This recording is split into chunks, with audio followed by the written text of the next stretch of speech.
শুরু করছি আজকের ক্লাস কমন মিস্টেক্স আসন্ন নিবন্ধন পরীক্ষায় কমন মিস্টেক্স অধ্যায় থেকে প্রথমেই আমরা দেখে নিব কতগুলো প্রশ্ন এই পর্যন্ত আসছে। অর্থাৎ আমাদের বরাবরের মতো যে সিস্টেমটা থাকে সেটা হচ্ছে আগে গবেষণা পরে পড়াশোনা। সো গবেষণায় আমরা আগে দেখে নিব এই অধ্যায় থেকে কোন কোন টাইপের কোশ্চেনগুলো আসে, সেই টাইপের রুলসগুলোর উপরে ফোর্স দিয়ে আমরা পুরো ক্লাসটাকে অধ্যয়ন করব।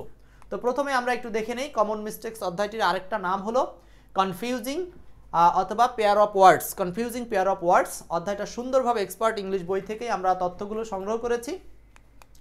প্রথমে আমরা দেখে নেব যে অধ্যায়ভিত্তিক শিক্ষক নিবন্ধন পরীক্ষার প্রশ্নসমূহ কি কি আছে। অধ্যায়ভিত্তিক শিক্ষক নিবন্ধন পরীক্ষার প্রশ্নসমূহ। তো আমরা এখানে একটু দেখি 1 নম্বর প্রশ্ন, চুজ দ্য কারেক্ট সেন্টেন্স। এইখানে দেখেন একটা প্রশ্ন আসছে, আপনারা জাস্ট একটু প্রশ্নগুলো রিডিং করবেন। এগুলো আমি সরাসরি এখন ব্যাখ্যা যাচ্ছি না, আমরা দেখে নিচ্ছি কোন টাইপের কোশ্চেনগুলো আসে, ঠিক আছে। আচ্ছা, এইখানে দেখেন এইটা আসছে কততম পরীক্ষায়? 16তম শিক্ষক নিবন্ধন পরীক্ষায়, কারেকশন রিলেটেড।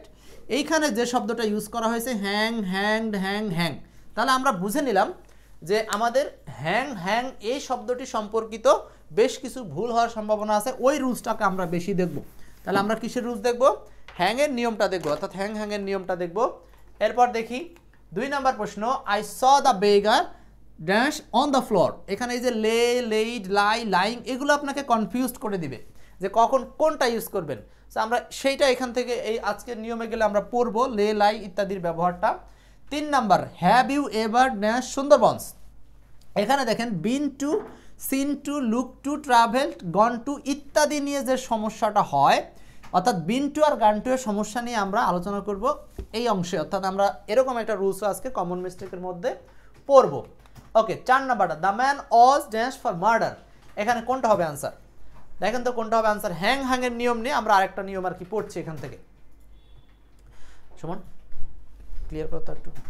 আচ্ছা, তাহলে পরের কোশ্চেনটা হচ্ছে the man was dash for murder. তাহলে এখানে হ্যাংয়ের নিয়ম আরেকটা দেখলাম যে এখান থেকে কোনটা আনসার হবে। এটার আনসার যদিও 3 নাম্বারটা, আপনারা অনেক হয়তো বুঝতেছেন এটার আনসার 3 হ্যাংড, কিন্তু কেন হলো কিভাবে হলো সেটা দেখবো চিকুন্ডা। আচ্ছা, 5 number, it is a quarter to 10। এইটা হচ্ছে সময় বলার ক্ষেত্রে একটা নিয়ম। এই নিয়মটা আমরা দেখবো যে কিভাবে সলভ করা যায়। এরপর দেখেন 6 নম্বর প্রশ্ন, the dog was dash in front of the ডোর। অর্থাৎ এই যে লে, লেইড, লাই, হ্যাং ইত্যাদি সম্পর্কে যে প্রশ্নটা আসবে সেটা আমরা সলভ করব। অর্থাৎ লে, লাই এর নিয়মটা আমরা দেখবো যে কিভাবে কনফিউশন দূর হয়। এবং 7 নাম্বার, এই 7টা প্রশ্ন হচ্ছে আমরা নিবন্ধন থেকে পেয়েছি এই অধ্যায়টা পড়ানোর জন্য। তো 7 নাম্বার প্রশ্নটা আবার কি আছে দেখেন, হি সাফার্ড ফ্রম দ্য। এখানে ইলিউশন, ডিফিউশন, ইলিউশন ইত্যাদি দিয়ে আসছে। এটা 12তম প্রশ্ন। এই রুলসটা আমরা সরাসরি আলোচনা যাব না, তো এখানে একটু সলভ করে দিচ্ছি। এটার আনসার কোনটা আপনারা বলেন তো? এখানে আনসার হচ্ছে 2 number, illusion. He suffered from the illusion হচ্ছে মতিভ্রম। ইলিউশন মানে হলো মতিভ্রম, অর্থাৎ কি বলা যায়, কি করবে সেটা বুঝতে পারে না, দিশেহারা হওয়াটাকে বোঝানো হচ্ছে। ওকে, তাহলে আমরা মোট কোশ্চেন দেখলাম কয়টা? 7টা। এই 7টা প্রশ্নের আলোকে আমাদের আজকের এই অধ্যায়টি আমরা সমাধান করার চেষ্টা করব ইনশাআল্লাহ। তো সবাই কি কোশ্চেনের রিচার্জটা একটু দেখে নিয়েছেন? তাহলে কোশ্চেনের রিচার্জটা কি বলছি যে এখান থেকে মোট 7টা প্রশ্ন পাওয়া যায়। তো এই আলোকে আমরা এই বিষয়গুলো একটু বেশি পড়ব, ঠিক আছে? হ্যাঁ, মোবাইল দেখো, ঠিক আছে নাকি? আচ্ছা, এখন আমরা এখান থেকে বিস্তারিত আলোচনাটা একটু করব। ওকে, প্রথমে আপনাদের জন্য যে শব্দটা রেখেছি সেটা হচ্ছে affect versus effect. So affect আর ইফেক্টের পার্থক্য কি? এফেক্ট আর ইফেক্টের পার্থক্যটা কি বলেন? এইটা আমরা প্রথমে একটু দেখার চেষ্টা করি। এফেক্ট এবং ইফেক্ট। এফেক্ট শব্দটার মানে হলো প্রভাব ফেলা বা প্রভাব দেওয়া। এটা হচ্ছে একটা ভার্ব। এটা কি বলেন তো? ভার্ব। আর ইফেক্ট শব্দটা হচ্ছে সরাসরি প্রভাব বা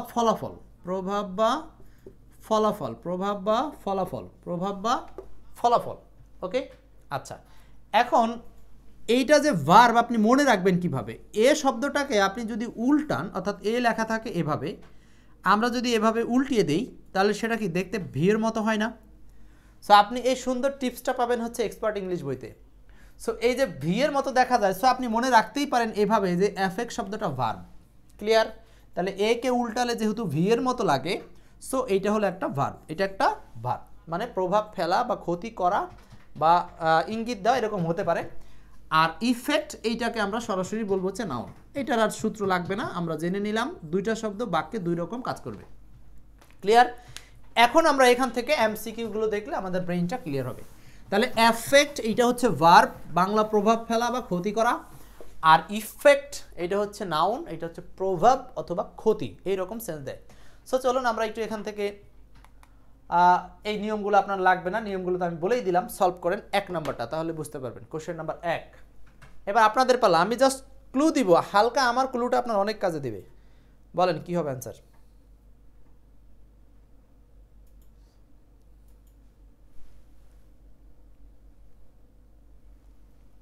ঠিক আছে, একজন বলছেন সাউন্ড নেই, কে বললেন? তপন কুমার রয়, বলেন এটার আনসার কি হবে? 2-4টা উদাহরণ সলভ করলে আরো বুঝতে পারবেন। ঠিক আছে, 1 এর আনসার হচ্ছে 1, 1 এর আনসার হচ্ছে 1। কে বলছেন 1? 3। আমরা বুঝিয়ে বলার চেষ্টা করি। দেখেন আপনার অপশনগুলো সাজিয়েছে কিভাবে, অপশনগুলো সাজিয়েছে কোথায় ইফেক্টস, কোথায় এফেক্টস, কোথায় বা শুধু এফেক্ট, কোথায় বা এফেক্টিং। এখন আমাকে বুঝতে হবে যে এখানে আনসারটা কোনটা কেন হবে। এইখানে সাবজেক্ট হচ্ছে স্মোকিং, যেটা জিরান্ড আকারে সাবজেক্টের পজিশন আছে।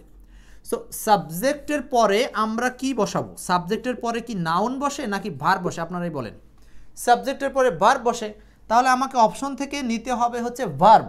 তাহলে আপনারা এখন বলেন তো এফেক্ট ভার্ব নাকি ইফেক্ট ভার্ব, কোনটা ভার্ব? আমরা জানি হচ্ছে এফেক্ট ভার্ব। তাহলে এফেক্ট দিয়ে অপশন আছে করা, ইফেক্ট তো আর হলো না। তাহলে এফেক্ট দিয়ে অপশন আছে, এইটা একটা এফেক্টস, এইটা হচ্ছে এফেক্ট। এখন আপনারা বলতে হবে কোনটা উত্তর। সাবজেক্ট যদি থার্ড পারসন সিঙ্গুলার হয়, স্মোকিং এটাকে আমরা সিঙ্গুলার ধরি, সো এইটা যদি সিঙ্গুলার হয় তাহলে ভার্বের সাথে কি হবে? S by S. সো 1 এর আনসারটা সি নাম্বার। ঠিক আছে, জাফর হাওলাদার, জসিমউদ্দিন, আশামণি বলছেন বি নাম্বার। বি নাম্বার হবে না, কারণ স্মোকিং থার্ড পারসন সিঙ্গুলার, যেটা কাজ করে ইটের মতো। আর ইট যদি সাবজেক্ট হয় তাহলে এর পরের ভার্বের সাথে এস বাই এস হয় প্রেজেন্ট ইনডেফিনিট টেন্স হলে, আর এখানে সেটাই ঘটেছে। ক্লিয়ার? তাহলে এখানে আনসার কোনটা? আনসার হচ্ছে এফেক্টস। এবার কি সবাই বুঝছেন? সবাই বুঝছেন কিনা? তাহলে এফেক্ট আর ইফেক্ট কখন কোনটা বসবে এটা নিয়ে যে কনফিউশন বা কমন মিস্টেক হচ্ছে আপনাদের, আজকে কিন্তু অনেকেই ভুল করেছেন। তো এটাই কিন্তু বোঝাতে পারতেছি যে আসলে কমন মিস্টেক অধ্যায়টা কেন দরকার। দেখছেন আপনাকে কনফিউজ করে ফেলেছে। স্যার এখন মনে রাখার জন্য আমরা বলছি এফেক্ট এটা হচ্ছে ভার্ব। কিভাবে বুঝবেন? এ কে উল্টালে ভি এর মতো লাগে, সো এটা হলো ভার্ব। ব্যাস, বুঝাতে পেরেছি। আমরা তাহলে আরেকটা উদাহরণ দিচ্ছি। 2 নাম্বার, বলেন কি হবে? আগের কলমগুলো কই? আমার এখানে ছিল।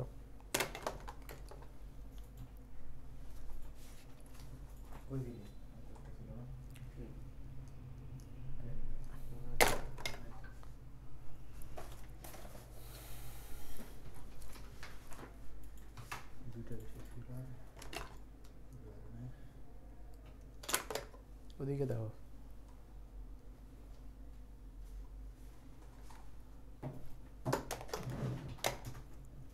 আচ্ছা, তাহলে এটা আনসার কি হবে বলেন তো? 2 নাম্বারটা। ঘাসফুল, আবিদুল মজিদ আর অনেকেই যুক্ত হয়েছেন। 2 নাম্বারটা কি হবে বলেন?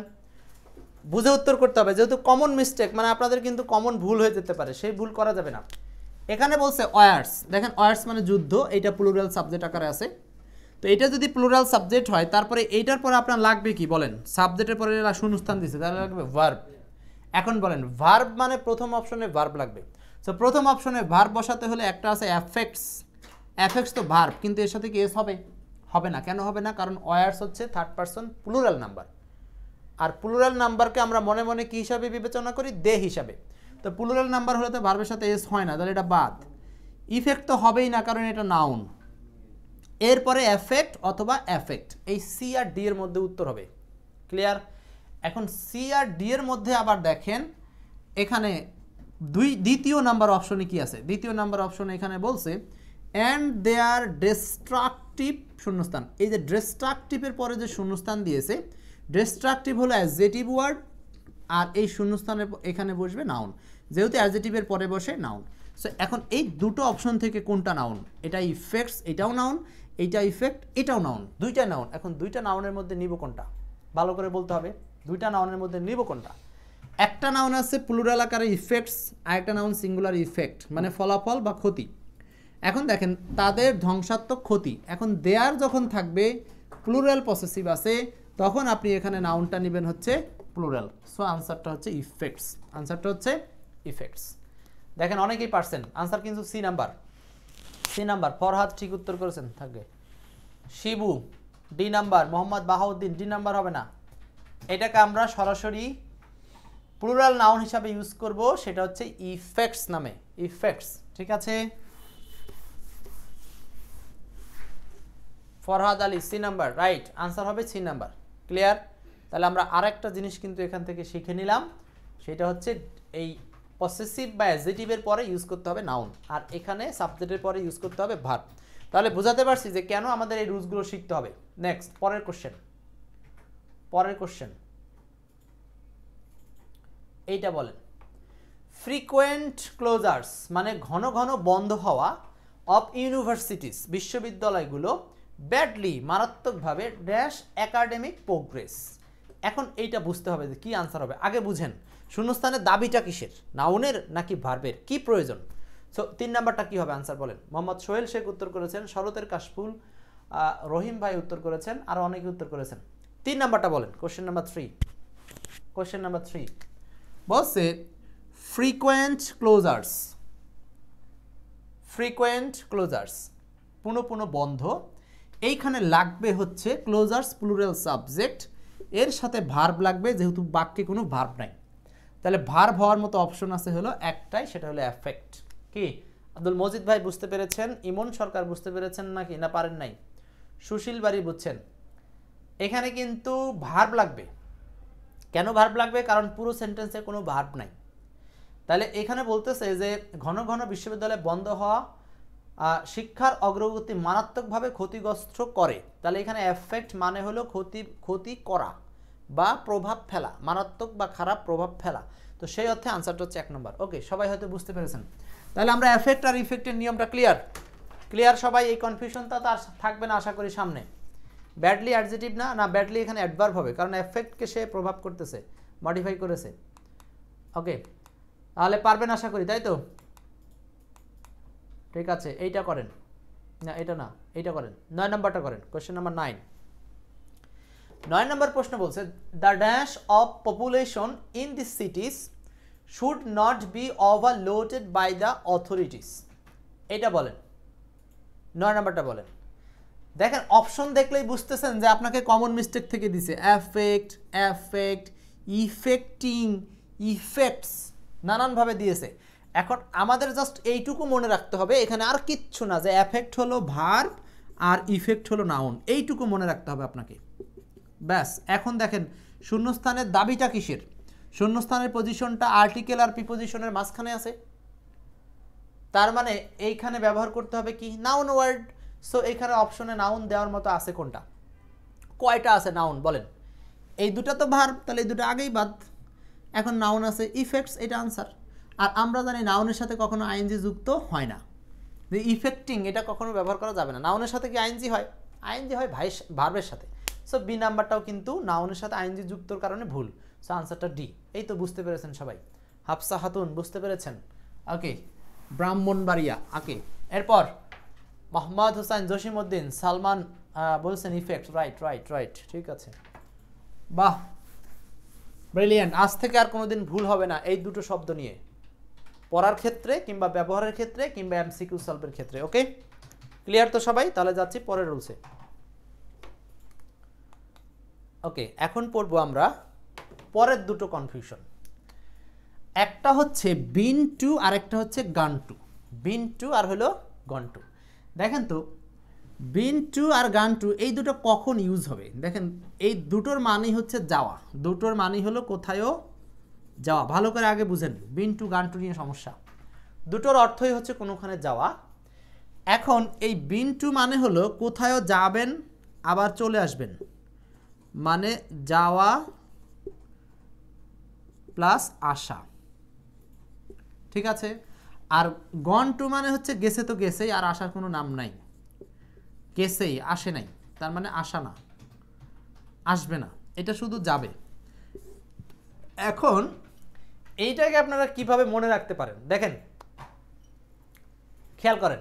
তাহলে আমরা এমন একটা প্রশ্ন দেখবো এরকম, সে কি ঢাকা গিয়েছে, সে কি কুষ্টিয়া গিয়েছিল, বা সে কি কক্সবাজার কখনো গিয়েছে, হ্যাঁ সে কি বিদেশ গিয়েছে, তার মানে সে চলেই গিয়েছে, এরকম কিছু। তার মানে শব্দ ডাবল হচ্ছে, কে বললেন? অন্যদের কি ডাবল হচ্ছে? কারো ডাবল হচ্ছে না। আপনি আবার ফোনটা রিস্টার্ট দিয়ে মানে আবার কেটে আবার ঢোকেন। আচ্ছা তাহলে দেখেন এখানে হলো বিন টু মানে মনে রাখবেন গেছে, কিন্তু বিনের সাথে মিলিয়ে আপনি একটা কথা মনে রাখতে পারেন, সেটা হচ্ছে বিন সমান সমান বউ। তাহলে দেখেন ব ব মিল আছে, মানে গেছে এবং বউয়ের জন্য ফিরে এসেছে। তাহলে এইটার ট্রিক্সটা কি মনে রাখার ট্রিক্সটা হচ্ছে, এই ট্রিক্সটা কিন্তু এক্সপার্ট ইংলিশ বই থেকে দিলাম, 7 তারিখে বইটা বের হচ্ছে, দ্রুত অর্ডার করে ফেলেন, পরে কিন্তু পাবেন না, চিল্লায় লাভ নাই। তাহলে বিন টু হলো গেছে আবার বইয়ের জন্য ফিরে আসছে, তার মানে কেউ যদি কোথায় গিয়ে আবার ফিরে আসে এরকমটা বোঝায়, তাহলে আমরা সেই শূন্যস্থানে ইউজ করব বিন টু। কি ইউজ করব? Been to. R gone to হচ্ছে গেছে তো গেছে আর আসে নাই, গয়ের সাথে মিল আছে, তাই না? তার মানে গেছে তো গেছেই আর আসে নাই। তাহলে দুইটা কনসেপ্ট ক্লিয়ার। যাদের এলোমেলো হয়ে যায় তাদের আজকের এই সূত্রের পর আর কোনোদিন ভুল হবে না। কি মনে থাকবে? বিন টু মানে গেছে কিন্তু বয়ের সাথে মিল রেখে আমরা আবার কি করি, বউয়ের জন্য ফিরে আসে, তার মানে এইভাবে আমরা এটাকে মনে রাখতে পারি। আর গান টু মানে গেছে তো গেছেই আর আসার নাম নাই। তো এখন দেখি জিনিসটা আমরা বইতে কিভাবে প্রেজেন্ট ছিল সেটা এখানে আছে, এগুলো আপনি পড়ার দরকার নেই, যা বলছি তাই। এক্সাম্পলসগুলো ক্লিয়ার করি। ওকে, এই প্রশ্নটা পড়েন। কোশ্চেন নাম্বার 1 বলার চেষ্টা করেন, 1 নম্বর প্রশ্নটা কি আনসার হবে একটু বলেন। কোশ্চেন নাম্বার 1 নম্বর প্রশ্ন বলছে the correct translation of the sentence. এই সেন্টেন্সের সঠিক ট্রান্সলেশন কি? হ্যাঁ এটা একটু সলভ করেন।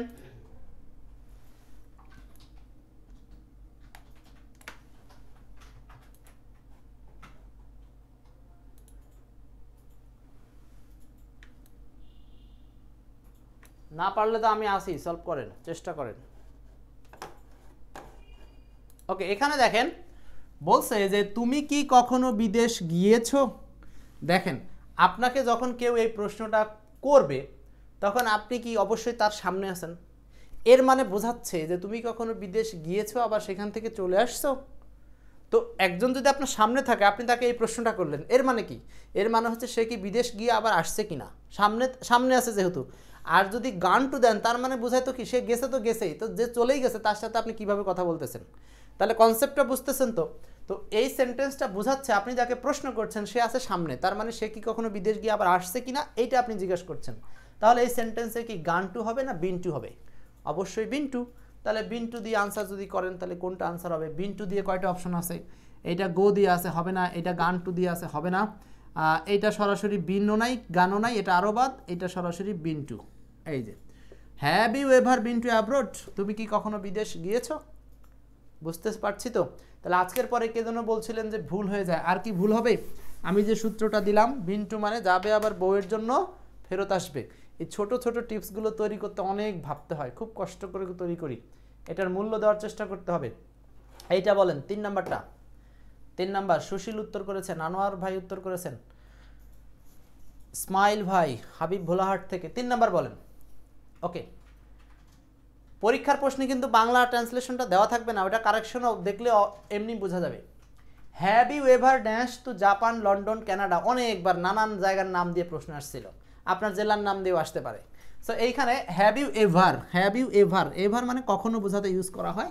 এখন এইটা আবারও ইউ দিয়ে প্রশ্ন করেছে, তো ইউ দিয়ে প্রশ্ন করেছে মানে সামনে আছে। সো বলেন বিন টু না গান টু? অবশ্যই বিন টু, তাহলে আনসার বি। এখানে গান অপশনে নাইও। কি বুঝতেছেন তো? সেন্টেন্সগুলো দেখলেই বুঝবেন যে আসলে আনসারটা কি হওয়া উচিত বা কি হবে। নেক্সট কোশ্চেন 4 নাম্বারটা পারবেন, 4 নাম্বার দরকার নাই। 4 নাম্বার এটা নর্মাল, এটা বিন টু গান টু থেকে আসেনি। এই প্রশ্নটা দেখেন 5 নাম্বার প্রশ্নটা, কোশ্চেন নাম্বার 5। কোশ্চেন নাম্বার 5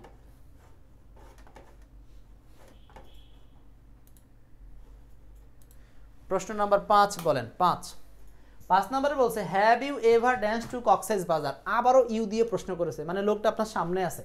তাহলে বিন টু না gone to? Been to. Have you ever been to, এখানে গানটা অলরেডি নাইও, তো আনসার হচ্ছে বি নাম্বার। ক্লিয়ার? আনসার বুঝতে পারছি সবাই?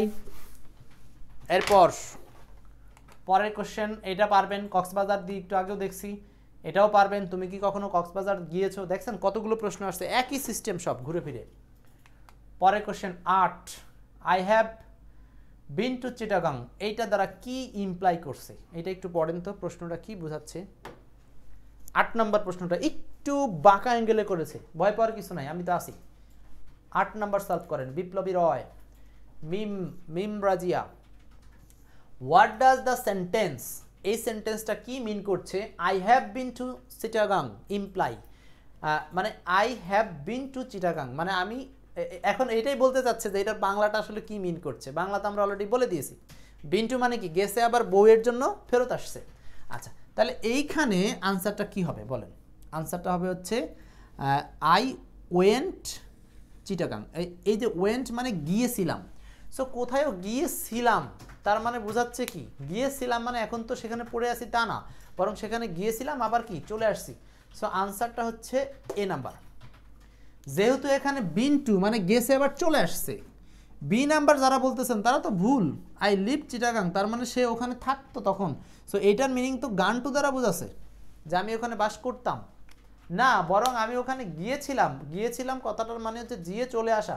আমি ওখানে যদি গান টু দেন তাহলে এটা বোঝাতো যে আমি লিভ চিটাগাং মানে আমি চিটাগাংয়ে বাস করতাম, মানে আমি ওখানে গিয়ে অনেক দিন ছিলাম, গিয়ে চলে আসি নাই। বুঝতেছেন তো? তাহলে 8-এর আনসারটা কিন্তু 1 নাম্বারটা হবে পারফেক্ট আনসার, 2 নাম্বারটা পারফেক্ট না। গিয়ে তো আমি অনেকক্ষণ ওখানে অনেক দিন বসবাস করছি, স্টে করছি, এরকম না, তাহলে গান টু হইতো, কিন্তু আমি সেখানে গেছি সংস্থায়ীভাবে আবার চলে আসছি। 10 নাম্বারটা করেন। এইটা আসছিল আপনাদের 11তম শিক্ষক নিবন্ধন পরীক্ষাতে। ইনশাল্লাহ এই বছরও যদি হয় আপনাদের একটা কোশ্চেন কিন্তু চলে আসতে পারে। সো তখন বাহবা দিতে রাজি হবেন যে এক্সপার্ট রাইটার আলিম স্যার আমাদেরকে এইটা করিয়েছে, বলতে বাধ্য হবেন ইনশাল্লাহ। যারা ক্লাস করেছেন তাদের কপাল ভালো, কপাল ভালো। আপনারা অনেকে আছেন যে এই ইংলিশের জন্যই আপনি নিবন্ধনে টিকে যাবেন, বিশ্বাস রাখেন। Have you ever dash Sundarbans? Same question, সুন্দরবনে কি কেউ বাস করতে যায় নাকি? যে গেছে তো গেছেই, এটা তো কনসেপ্টই আপনাকে বলে দিবে। সুন্দরবনে তার মানে কি আপনি গেছেন, পিকনিক করে চলে আসছেন, এটাই তো থিম। তাহলে এখানে সেই স্টাইলে আনসার করতে হবে। সো আনসারটা কি হবে? এটা তো পারার কথা সবারই। কিশোর মন্দা, ইসমাইল ভাই, এরপরে আলিম ভাই আমার নামের নাম, এরপরে কাদির ভাই আছেন আমাদের সাথে, ঠিক আছে, খন্দকার আরাফাত। আনসার হবে বিন্টু। সবাই পারছেন? সবাই পারছেন, বাহ সুন্দর। তার মানে আমি সুন্দরভাবে বোঝাতে পারছি আশা করি। ঠিক আছে, ঠিক আছে, 2 আনসার 2 আনসার 2, ঠিক আছে, রাইট। তাহলে আমরা শিখে নিলাম বিন টু কখন ইউজ করব আর কখন গান টু ইউজ করব। অবশ্যই মাথায় রাখবো বিন টু হচ্ছে গিয়ে আবার চলে আসা, গান টু হচ্ছে সেখানে দীর্ঘস্থায়ীভাবে থাকা, এরকম বোঝাতে গান টু। ওকে, এবার আসি আমরা পরের রুলসে। Flee, flow, fly, flee, flow, fly, এই রুলসটাতে আসি একটু আমরা। Flee, flow, fly. এখন এই 3টা ভার্ব নিয়ে আপনাদের অনেক কনফিউশন কাজ করবে যে আমরা কখন কোনটা ইউজ করব, 3টা ভার্বের মধ্যে কখন কোনটা ব্যবহার করব। এইটা আমি একটু চিত্র দিয়ে, আমি শব্দগুলো দিয়ে বোঝাই, আমার সাথে একটু মনোযোগ দেন আগে। এইখানে একটু অর্থগুলো পড়েন, আমি আরেকটা এখানে যোগ করেছি। ফ্লি মানে পলায়ন করা। ফ্লি মানে কি? পলায়ন করা। ভালো করে বুঝেন, এটা হলো ভার্ব, পালিয়ে যাবেন। আচ্ছা, ফ্লো মানে হচ্ছে প্রবাহিত হওয়া। নদীর পানি প্রবাহিত হয় না? নদীর পানি কিনারা দিয়ে প্রবাহিত হয়, মাঝখান দিয়ে প্রবাহিত হয়, এরকম। আচ্ছা, ফলো বানানটা দেখেন, এটা হলো ফ্ল, ফ্ল, ফ্ল, একসাথে ফ্ল, ফ্ল। আর এটা হচ্ছে ফলো, নর্মালি ফলো, ফলো, চাপ নাই, যুক্তবর্ণ নাই। আর এইটা হচ্ছে ফ্লাই মানে হচ্ছে উড়া। এখন দেখেন 4টাই কিন্তু আমি এখানে ভার্ব করেছি, ঠিক আছে? 4টাই এখানে কি বলছে? ভার্ব, কিন্তু 4টাই ভার্ব, ভালো করে বুঝেন। আচ্ছা, এর বাইরে আরেকটা আছে, আরেকটা হচ্ছে ফ্লাই। ফ্লাই যখন নাউন হবে তার বাংলা হলো মাছি। কনফিউশন ক্লিয়ার করেন, আজকের ক্লাসের নামই কিন্তু কমন মিস্টেক্স, ভুল হয়ে যাবে বুঝবেন না এরকম। তো ফ্লি মানে পলায়ন করা, ফ্ল মানে প্রবাহিত হওয়া, পানি বা বাতাস, আর ফলো মানে হচ্ছে অনুসরণ করা, ফলো মি, এরকম বলে না অনেকে, ফলো মি। তো আপনি যদি বানানটা ভুল করেন তাহলে তো সমস্যা। তাহলে এই ফ্লো, এটা হলো ফ্লো, ফ্লো একসাথে, এফএল আর হলো ফলো, ফলো অনুসরণ করা। ক্লিয়ার? বানান সহ বুঝতে পারছেন? কাউকে অনুসরণ করা, আপনারা আমাকে অনুসরণ করছেন, ফলো করছেন ইংলিশের বিষয়ে। সো এই বিষয়গুলো অর্থটা মাথায় নিয়ে এইবার আসেন এইগুলো দিয়ে পরীক্ষার হলে সমস্যাটা কি করে। সমস্যা করে হচ্ছে এইগুলো একটার পর একটা পার্টস অফ স্পিচ চেঞ্জ করে দেয়। আচ্ছা এইবার দেখেন এই যেটা ভার্বের 3টা রূপ, ঠিক আছে? ভার্বের 3টা রূপ দিয়ে বেল্লাল বলেছেন গন টু দিয়ে, গন টু দিয়ে এক্সাম্পল চাইছেন, তাই ও গান টু দিয়ে সহজ তো। He has gone to England। এই বিল্লাল হোসেনের জন্য এই উদাহরণটা দিলাম, একটার মধ্যে আরেকটা প্রবেশ করে দিয়েছেন। He has gone to England, হ্যাঁ মানে এই যে সে ইংল্যান্ড গিয়েছে, তার মানে সে এখনো আসে নাই, ওখানেই আছে, বুঝতেছেন বিল্লাল? এরকম হতে পারে। আচ্ছা যাই হোক, আমরা এইবার এই চিত্রটা আপনারা একটু পড়েন। বলছে ফ্লি, ফ্লি মানে কি দেখলাম বলেন তো, মনে আছে? ফ্লি মানে পলায়ন করা, মানে চুরি করে পালিয়ে গেল। চোর যখন পালায় তখন সে এই যে একটা ই রেখে দিয়ে আরেকটা ডি নিয়ে দৌড় মারে। আমি কিন্তু টিপসগুলো বলতেছি, দেখেন ই রেখে ডি নিয়ে দৌড় মারে, তার মানে আপনি যখন ফ্লি ভার্বকে V3 থেকে V3 করবেন, V2 V3 করবেন, মানে ভার্বের past form past participle form করবেন, তখন এই একটা ই বাদ যাবে, বাদ দিয়ে এটা হচ্ছে কি ফ্লিট, ফ্লিট। তাহলে আপনারা বলেন ফ্লাই, ফ্লি, চোর যখন ফ্লি করে একটা ই রেখে ডি নিয়ে দৌড় মারে, এইটুকু মনে রাখেন, তাহলে আপনার এটা মনে থাকবে। তাহলে চোর যখন ফ্লি করে একটা ই রেখে ডি নিয়ে দৌড় মারে, তার মানে কি ডি যোগ করবেন, শুধু ডি যোগ করবেন, একটা ই বাদ দিবেন, এটা হলো past form past participle form, ঠিক আছে? এরপর ফ্ল মানে কি অনুসরণ করা, সরি এই ফ্লো মানে নদীর পানি প্রবাহিত হওয়া, দেখছেন আমারই কমন মিস্টেক হয়ে যায়। এটা হচ্ছে ফ্ল মানে হচ্ছে নদীর পানি প্রবাহিত হওয়া, এইটা জাস্ট ইডি যোগ হবে ইডি, এইটাও ফলো ইডি ইডি। এখানে বলবেন হচ্ছে ফ্ল ফলো ইডি বলো, বাস কি কথাটা বললাম, ফ্ল ফলো দুইয়ের সাথেই ইডি বলো, মানে এই দুটোর সাথে আপনি কি দ্বারা পাস্ট পার্টিসিপল করছেন, ইডি ইডি ইডি ইডি। V2-র বেলায়ও ইডি, আবার V3-র বেলায়ও ইডি। খুব সাবধান, ভালো করে আপনি মাথা মগজে ঢুকাই নেন, একটু পরে এক্সাম্পলে যাবো, তখন যেন ভুল না হয়। এরপর দেখেন ফ্লাই, ফ্লাই মানে কি উড়া, উড়া অর্থে ফ্লাই, ফ্লিউ বানানটা দেখেন ফ্লন, ফ্লিউ ফ্লন, এইখানেই সমস্যা। অনেকে মনে করবে যে এই যে ফলো আছে না, ফ্ল ফ্ল, এই ফ্লর পাস্ট পার্টিসিপল কি ফ্লন নাকি, কনফিউশন হয়ে যাবেন। কিন্তু ফ্লন কিন্তু এই ফ্ল থেকে আসে না, ফ্লন আসে কি থেকে, ফ্লাই থেকে। দেখেন একই রকম দেখতে, FLOW, এখানে এসে কি হয়েছে FLOWN, কি ঢুকতেছে তো, কিভাবে কনফিউশনটা ক্রিয়েট করবে। আচ্ছা তাহলে আমরা মনে রাখবো ফ্লাই যখন উড়া বোঝাবে, কোনো মাছি উড়বে, প্রাণী উড়বে, পাখি উড়বে, তখন সেটা হচ্ছে ফ্লাই ফ্লিউ ফ্লন বলেন। তাহলে উড়ার ক্ষেত্রে, মাছি উড়ার ক্ষেত্রে fly flew flown, fly flew flown, উড়ার ক্ষেত্রে fly flew flown, fly flew flown, কয়েকবার পড়ে নেন। আমি এখন MCQতে নিয়ে যাব, খুব সাবধান এইটাতে ভুল করেন না। কিন্তু আজকে কিন্তু খুব ইন্টারেস্টিং বিষয়গুলো শিখছেন, যেগুলো আপনার ভুল হতে পারে সারা জীবন, সারা জীবন এগুলো খুব কাজে লাগবে, প্র্যাকটিক্যাল লাইফেও লাগবে। আচ্ছা আরেকটা হচ্ছে ফ্লাই শব্দটি নাউন হলে তার অর্থ হচ্ছে মাছি, এটা তো আমরা বলছি। ফ্লাই শব্দটা দুটো রূপ হতে পারে, নাউন হিসাবে মাছি, ভার্ব হিসাবে উড়া।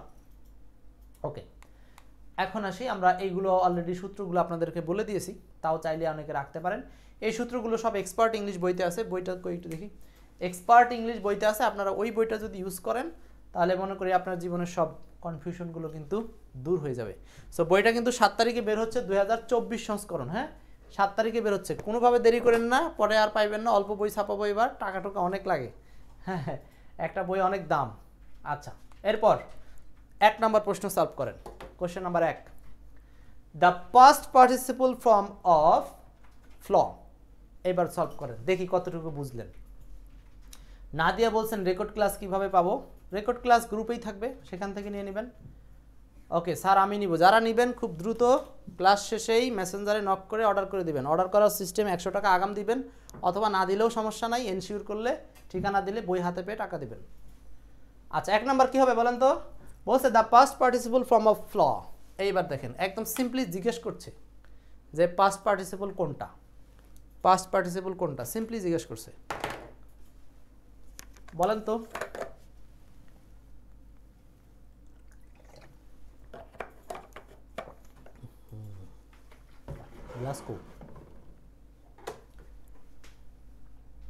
এক, এই যে ফ্লো মানে কি, নদীর পানি প্রবাহিত হওয়া। বলছিলাম না যে ফ্লো ফলো উভয়ের সাথে ইডি বলো, কয়েকবার পড়তে বলছিলাম। ফ্লো ফলো উভয়ের সাথে ইডি বলো। সো ইডি দিয়ে কোনটা আনসার, ভুল করা যাবে না, আনসার হচ্ছে সি নাম্বার। মনে পড়ছে? দেখছেন ডিরেক্ট আপনাকে কিন্তু এইভাবে প্রশ্ন করতেছে। সো আমি যা পড়াচ্ছি কাজের জিনিস। পরের কোশ্চেন 2 নাম্বারটা না 3 নাম্বারটা করেন। Sometimes there was so much rain that the river dashed over the bridge. কি হবে আনসার? 3 নাম্বার প্রশ্ন, প্রশ্ন নাম্বার 3। নিঝুম তারা আনসার করেছিলেন শরতের কাশফুল, এক উত্তর করেছিলেন। এখন 3 নাম্বারটা বলেন, question number 3। Sometimes there was so much rain that the river dashed over the bridge. এখানে কি আনসার হবে? এটার আনসার একজন বলছেন ডি। আচ্ছা, তারপর রাইট। এই যে নদীর পানি কি বলা, প্রভাবিত মানে প্রবাহিত হওয়া। আনসার কি ছিল? প্রবাহিত হওয়ার ক্ষেত্রে এফ এল ও ডাব্লিউ, তাই না? এই যে এল আছে, কিন্তু নদীর পানি কি হওয়া, প্রভাবিত মানে প্রবাহিত হওয়ার ক্ষেত্রে এল আছে, ফ্লো, তাই না? তো এখন ফ্লো ইডি বলো, ইডি আছে কোথায়? আনসার একটাই, ডি নাম্বার। বাহ, সুন্দর, পারছেন সবাই। তাহলে কি আমার বোঝানো সার্থক? যদি এটা না বোঝাতাম তখন দেখতেন যে আপনার কনফিউশন কাজ করতো যে কোনটা আনসার করব, কোনটা আনসার করব। হ্যাঁ, এরপর এখান থেকে আর কয়টা করি। এটা দেখেন সরাসরি বলছে ফ্লো শব্দের পাস্ট টেন্স কি হবে? Simple past. সিম্পল পাস্ট মানে কি? V2। সিম্পল পাস্ট মানে V2। 4 নম্বরের V2 কি হবে বলেন? Question number 4। 4-এর V2 কি হবে? 4-এর V2 কি? 4-এর V2 হচ্ছে ওই যে ফ্লো ফলো উভয়ের সাথে ইডি বলো, মনে আছে তো? ফ্লো ফলো উভয়ের সাথে ইডি বলো, ইডি। তার মানে আমরা ইডি দিয়ে চেঞ্জ করব। এই যে আনসার হচ্ছে এইটা, ফ্লড, মানে আনসার হচ্ছে 2। পারতেছেন সবাই? বাহ, ফাইন ফাইন। আবার এইটা দেখেন ডিরেক্ট কোশ্চেন করতেছে, past participle from of flee. Flee শব্দের পাস্ট পার্টিসিপল কি? ফ্লি শব্দের পাস্ট পার্টিসিপল কি? Flee, flee. ও, এর মধ্যে একটা গুড নিউজ দেই, সেটা হচ্ছে নিবন্ধন যারা এতদিন ক্লাস করলেন, আজকে যাদের ক্লাস শেষ হয়ে যাচ্ছে, অনেকে আছেন এক ব্যাচ চলে যাবেন, তারা অথবা অন্যরাও নিতে পারেন। আমাদের কিন্তু নিবন্ধন কোর্সের উপরে যে লেকচার শিট দিয়েছি ওটাকে আরও শর্ট করে 200 পেজের মধ্যে একটা স্পেশাল আরও শর্ট সাজেশন নিয়ে আসতেছি। যারা ওইটা নেবেন, ওইটার প্রাইস হচ্ছে 100, আপনাদের যারা ব্যাচের বাইরে যারা, তারা 150 টাকা দিবে। হ্যাঁ, আর আপনাদের কাছ থেকে 120 টাকা নিব। আপনারা যারা ওই সাজেশনটা নেবেন, নিবন্ধনের জাস্ট ইংলিশ অংশটা, তারা কিন্তু মেসেঞ্জারে নক করে দিবেন, আজকেই ওই সাজেশনটা নিয়ে নেবেন। হ্যাঁ, 120 পেজের সাজেশন দিব, সরি 200 পেজের সাজেশন, দাম হলো 120 টাকা। ওইটা ডিজিটাল পিডিএফ আকারে পাবেন। ওকে, আচ্ছা, বলছে the past participle from of flee. Flee শব্দের পাস্ট পার্টিসিপল কি মনে আছে তো? ফ্লি শব্দের পাস্ট পার্টিসিপল হচ্ছে ফ্লি। ফ্লি শব্দের পাস্ট পার্টিসিপল কি? 4 নাম্বার, ফ্লিট। ফ্লি শব্দের পাস্ট পার্টিসিপল হচ্ছে ফ্লিট, ফ্লিট, ফ্লিট, ফ্লিট। মনে পড়ছে সবার? ওকে, এরপর 6 number, the enemy has. The enemy has, এইবার হচ্ছে আপনাদের একটা কঠিন কোশ্চেনের মতো আসছে, বলেন কি হবে? ঠিক আছে, ওকে, বলছে the enemy has to flee away. The enemy has to flee away. The enemy has to flee away, কি হবে answer? The enemy has to flee away. আচ্ছা, এখানে 6 নাম্বারটায় এইখানে দেখেন শত্রুরা পলায়ন করেছে, শত্রুরা পলায়ন করেছে। এখন এই যে ফ্লি মানে পলায়ন করা, আমরা বলছিলাম না পলায়ন করার ক্ষেত্রে একটা ই রেখে ডি নিয়ে দৌড় মারে, FLED। তাহলে FLED কোথায় আছে? এটা আনসার সি, সি, সি। বাহ, সুন্দর। সালমা, মোহাম্মদ সাইফুল, ফারহাদ আলী নূর, পারছেন তো সবাই? সুন্দর, পারবেন, না পারার কিচ্ছু নাই। নেক্সট 7 নাম্বার দিয়ে এই রুলসটা শেষ করব। বলছে the bird has dash away. বলেন, পাখি উড়ে যাওয়ার ঘটনা আসতেছে, তাহলে উড়ে যাওয়ার ক্ষেত্রে কোন ভার্বটা ইউজ করছি? ফ্লো, ফলো, ফ্লি, ফ্লাই, কোনটা? উচ্চারণগুলো করতেছেন তো নাকি? আপনারা যদি ক্লাস শুধু বোবার মতো শুনেন তাহলে কিন্তু আপনার জন্য একটু ক্ষতি হবেই। মানে ক্ষতি বলতে যাচ্ছে যে আপনি আগাতে পারবেন না, উচ্চারণটা আমার সাথে সাথে করতে হবে। হ্যাঁ, আশা করি কারো মুখে দুর্গন্ধ নাই। এরপর দেখেন the bird has dash away, তাহলে এখানে কি হবে অ্যান্সার? পাখি উড়বে। উড়া অর্থ হচ্ছে ফ্লাই। এখন ফ্লাইয়ের সাথে এঙ্গেজ হয়ে এখানে যেহেতু হ্যাজ আছে, ভালো করে বুঝতে হবে, যেহেতু হ্যাজ আছে আর আমরা জানি হ্যাজের পরে হয় V3, এখন আপনাকে এই ফ্লাইয়ের V3 বের করতে হবে। কি বুঝতেছেন তো? ফ্লাইয়ের V3 মনে আছে? Fly, flew, flown, fly, flew, flown, fly, flew, flown, তাহলে আনসার হচ্ছে এটা, fly, flew, flown, answer A. এখন দেখেন এই জিনিসগুলো আপনি 10 দিন প্র্যাকটিস না করলে আবার ভুলে যাবেন, তাতে আশ্চর্য হওয়ার কিছু নাই। এটা ভুলে যাবেন, কিন্তু পরীক্ষার আগে এটাকে গরম গরম একটু রান্না করে সেদ্ধ করে খেয়ে যেতে হবে, যাতে করে পরীক্ষার হলে আসলে কাজে লাগাতে পারেন। হ্যাঁ, এটা এমন জিনিস আপনি পড়বেন না আবার 10 দিন পরে ভুলে যাবেন, আমি নিজেও ভুলে যাই। সো এটা নিয়ে হতাশ হওয়ার কিছু নাই, কারণ আমরা হচ্ছে খুব একটা ভালো ব্রেন নিয়ে বড় হইনি, সব কিছু মনে থাকতে চাই না, তাও বলে হতাশ হওয়া যাবে না। এই ধরনের জিনিসগুলোকে, যে সমস্ত জিনিসগুলো কনফিউশন, একদম কনফিউশন কাজ করে, এগুলো আগে রেডি রাখবেন একটা খাতায়, 10 পিস 15 পৃষ্ঠা এরকম কনফিউশন জিনিসগুলো পরীক্ষার 3 দিন আগে, 2 দিন আগে, 1 ঘন্টা আগে যখন সময় পাবেন এগুলো দেখে চলে যাবেন। হ্যাঁ, মানে ওইটা আপনার সারা জীবন মনে রাখতে পারবেন না, এই টাইপের অনেক জিনিস থাকে, ওগুলো সারা জীবন মনে রাখার চেষ্টা করাটা বৃথা। যারা বুঝে না তারা ওই সমস্ত কাজ করে। আমি মনে করি আপনারা এইটুকু বোঝার যোগ্যতা রাখেন। তো ঠিক আছে, তাহলে এই হচ্ছে ফ্লি, ফ্লাই, আর কি কি ছিল, সরি আমি 4টা নাম, ফ্লি, ফ্লাই, ফ্লো, আর একটা হচ্ছে ফলো, এই 4টা, ফ্লাই, ফলো, ফলো, আর হচ্ছে ফ্লি, এই 4টা নিয়ে আমরা শেষ করলাম। ওকে, এবার next rules, greeting and welfare. ঠিক আছে, greeting and welfare, greeting and welfare. দেখেন এখানে বলছে যে গ্রিটিং আর হলো ওয়েলফেয়ার। এইখানে আব্দুল কাদের বলছেন কথাগুলো ভালো লাগলো। হ্যাঁ, কথাগুলো অনেকে জানে না, যারা জানে না এই কথাগুলো তারা আরও বোকা। যাই হোক, গ্রিটিং অ্যান্ড ওয়েলফেয়ার দুটো শব্দের মিনিং কি? গ্রিটিং মানে হচ্ছে আপনার কারোর সাথে দেখা হলো দিনের কোনো এক সময়, তাকে কি বলবেন, এই ধরনের জিনিসগুলো সম্বোধন। আচ্ছা, আমি ক্যামেরাটা চেঞ্জ করে আসছি, একটু লাইনেই থাকেন। ক্যামেরাটা চেঞ্জ করে আসছি, ব্যাটারি শেষ, চার্জ শেষ আর কি।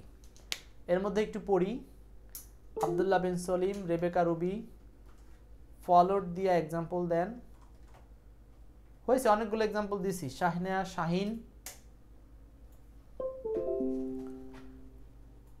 আচ্ছা,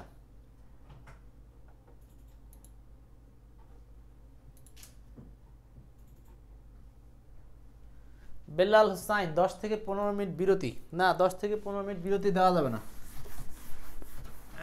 আচ্ছা, গ্রিটিং অর ওয়েলফেয়ার, এখানে আমরা আবার বলছি, দেখেন এখন শিখবো গ্রিটিং এবং ওয়েলফেয়ার নিয়ে সমস্যা। গ্রিটিং মানে হচ্ছে আপনি কাউকে কখনো দেখা হলে কি বলে সম্বোধন করবেন, আর ওয়েলফেয়ার হচ্ছে কারো কাছ থেকে বিদায় নেওয়ার সময় আপনি কি বলে বিদায় নেবেন।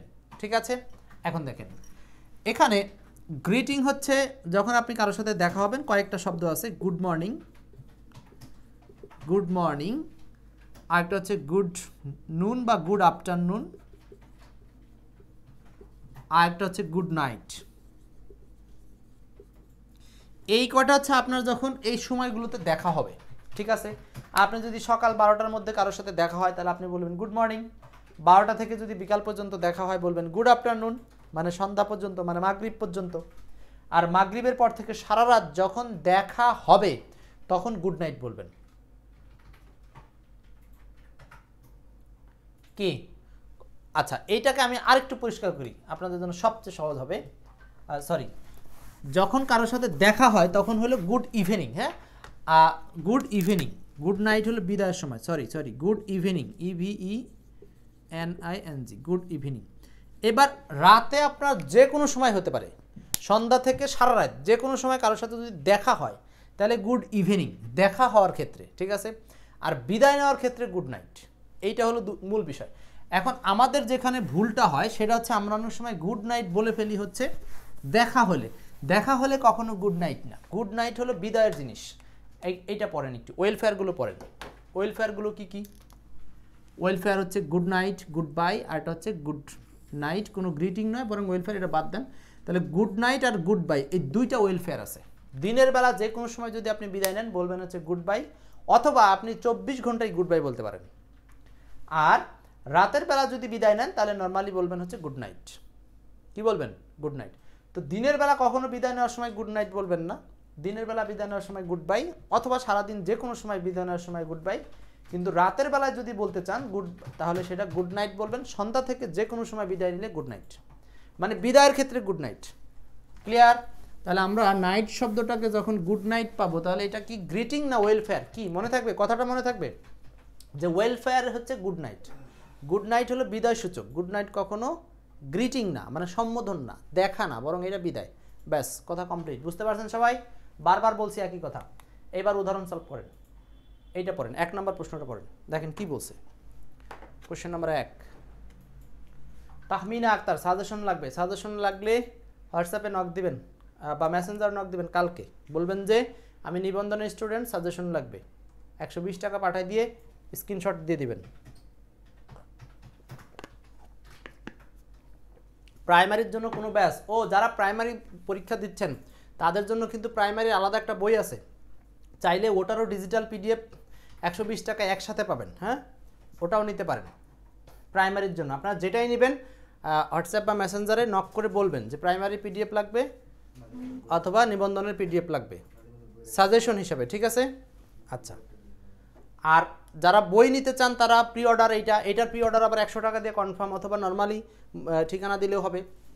বইয়েরও ডিজিটাল পিডিএফ আছে, সেটার দাম হচ্ছে আপনার 100 কত টাকা? বইয়ের পিডিএফ 130 টাকা digital PDF.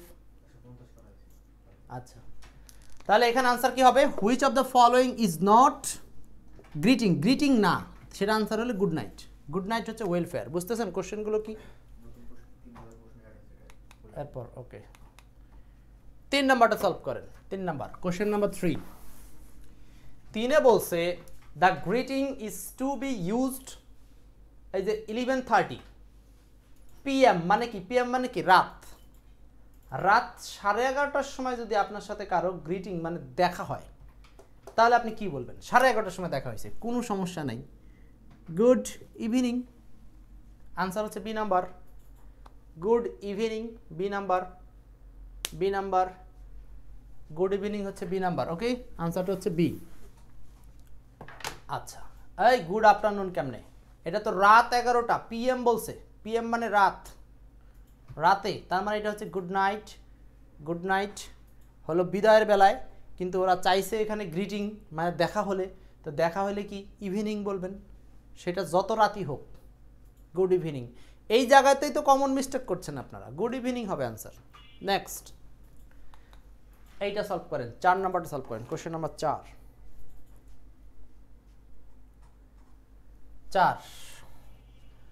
When you take leave of somebody at night, যখন আপনি কারো কাছ থেকে লিভ করবেন, চলে যাবেন রাতের বেলা, তখন আপনি কি বলবেন? তখন আপনি কি বলবেন? আনসারটা হচ্ছে, বলেন তো, এটা সবাই আনসার করেন, আনসার পড়েন। আচ্ছা, একজন কোশ্চেন করেছেন যে বইয়ের পিডিএফ পাওয়া যাবে। হ্যাঁ, এই বইটার ডিজিটাল পিডিএফ পাওয়া যাবে। হ্যাঁ, 1100 পেজের বইয়ের ডিজিটাল পিডিএফ পাওয়া যাবে, প্রাইমারি ইংলিশ সাজেশনটার ডিজিটাল পিডিএফ পাওয়া যাবে, নিবন্ধন ইংলিশ সাজেশনের ডিজিটাল পিডিএফ পাওয়া যাবে। আচ্ছা, তাহলে 4-এর আনসারটা কি? 4-এর আনসারটা হচ্ছে গুড নাইট। 4-এর আনসারটা কি বলেন? Good night. যখন আপনি রাতের বেলা কারো কাছ থেকে বিদায় নেবেন তখন সেটা কি বলবেন? Good night. দেখা হলে কখনোই গুড নাইট না, কিন্তু সাবধান, এই একটা কথা বারবার বলছি। নেক্সট, এরপরে আমাদের সবচেয়ে গুরুত্বপূর্ণ আজকের ক্লাসের যেটা, সেটা হচ্ছে হ্যাং হ্যাং। এখান থেকে বারবার কোশ্চেন আসছে, এই হ্যাং হ্যাংটা আমরা একটু আলোচনা করবো আজকে। হ্যাং অথবা হ্যাং।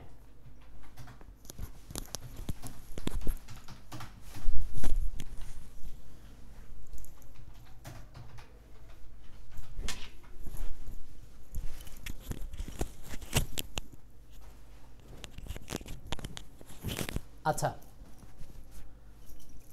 হ্যাং অথবা হ্যাং, এইটা একটু গুরুত্বপূর্ণ কেন সেটা আমরা একটু সলভ করব। এখান থেকে আমাদের অনেকগুলো কোশ্চেন আসছে, ঠিক আছে? হ্যাং হ্যাং, এখানে আসি। দুটো শব্দের মিনিং কি খুব ভালো করে বুঝবেন। আবার বলতেছি, আজকের ক্লাসের সবচেয়ে ইম্পর্টেন্ট টার্মস হচ্ছে এই দুটো কনফিউশন। সো এখানে মনোযোগ দেন, অন্য কথা পরে বলেন। হ্যাং, দেখেন তো, হ্যাং আর হ্যাং দুটো দেখতে একই রকম, দুটোই হচ্ছে V1। ভালো করে বলতেছি, দুটোই হচ্ছে V1 বা ভার্বের বেস ফর্ম। এখন প্রশ্ন হচ্ছে হ্যাং শব্দটা কখন হবে? যদি ফাঁসি দেওয়া হয়, দুটো মিনিং, একটা হচ্ছে ফাঁসি দেওয়া, এই দুটোই কিন্তু V1। ফাঁসি দেওয়া অর্থে এইটার V2 আর এইটার V3 নিয়ে সমস্যা। দুটোর অর্থই কিন্তু দুই রকম, একটা হলো ফাঁসি দেওয়া আর একটা হচ্ছে কোনো কিছু ঝুলানো। তার মানে হ্যাং শব্দটা হচ্ছে V1, হ্যাং শব্দটা V1, বুঝেন ভালো করে, হ্যাং শব্দটা হচ্ছে V1। যখন এটার মানে ফাঁসি দেওয়া তখন এটার V3 হচ্ছে V2 হলো হ্যাংড, V3ও হ্যাংড, বুঝতেছেন? আচ্ছা, আর এইখানে যখন কোনো কিছু ঝুলাবেন তখন এটার V2 হচ্ছে হাং এবং এটার V3 হচ্ছে হাং। আজকে যাদের এটা মনে থাকে না তাদের জন্য আমি স্পেশাল টিপস দেব, মানে এই টিপস দেখলে আপনার ব্রেন অটো ক্লিয়ার হয়ে যাবে, অটো ক্লিয়ার হয়ে যাবে। আচ্ছা, এখন কিভাবে এটা মনে রাখতে পারবেন সেই টিপসে যাচ্ছি। হ্যাঁ, দুটোর বেস ফর্মই কিন্তু সেম, মানে হ্যাং হ্যাং দুটোর বেস ফর্ম একই। তার মানে বুঝতেছি হ্যাংয়ের মানে হলো দুটো, হ্যাংয়ের মানে দুটো, একটা ফাঁসি দেওয়া আর একটা ঝুলানো। আচ্ছা, ফাঁসি দিতে বলেন তো কি লাগে? ফাঁসি দিতে কি লাগে? দড়ি লাগে। এখন এই যে ফাঁসি দিতে দড়ি লাগে, দড়ির দয়ের সাথে মিল রেখে আপনি মনে রাখেন ডি, দড়ির দয়ের সাথে মিল রেখে কি? ডি, দড়ির দয়ের সাথে মিল রেখে কি বলেন? ডি ব্যবহার করব।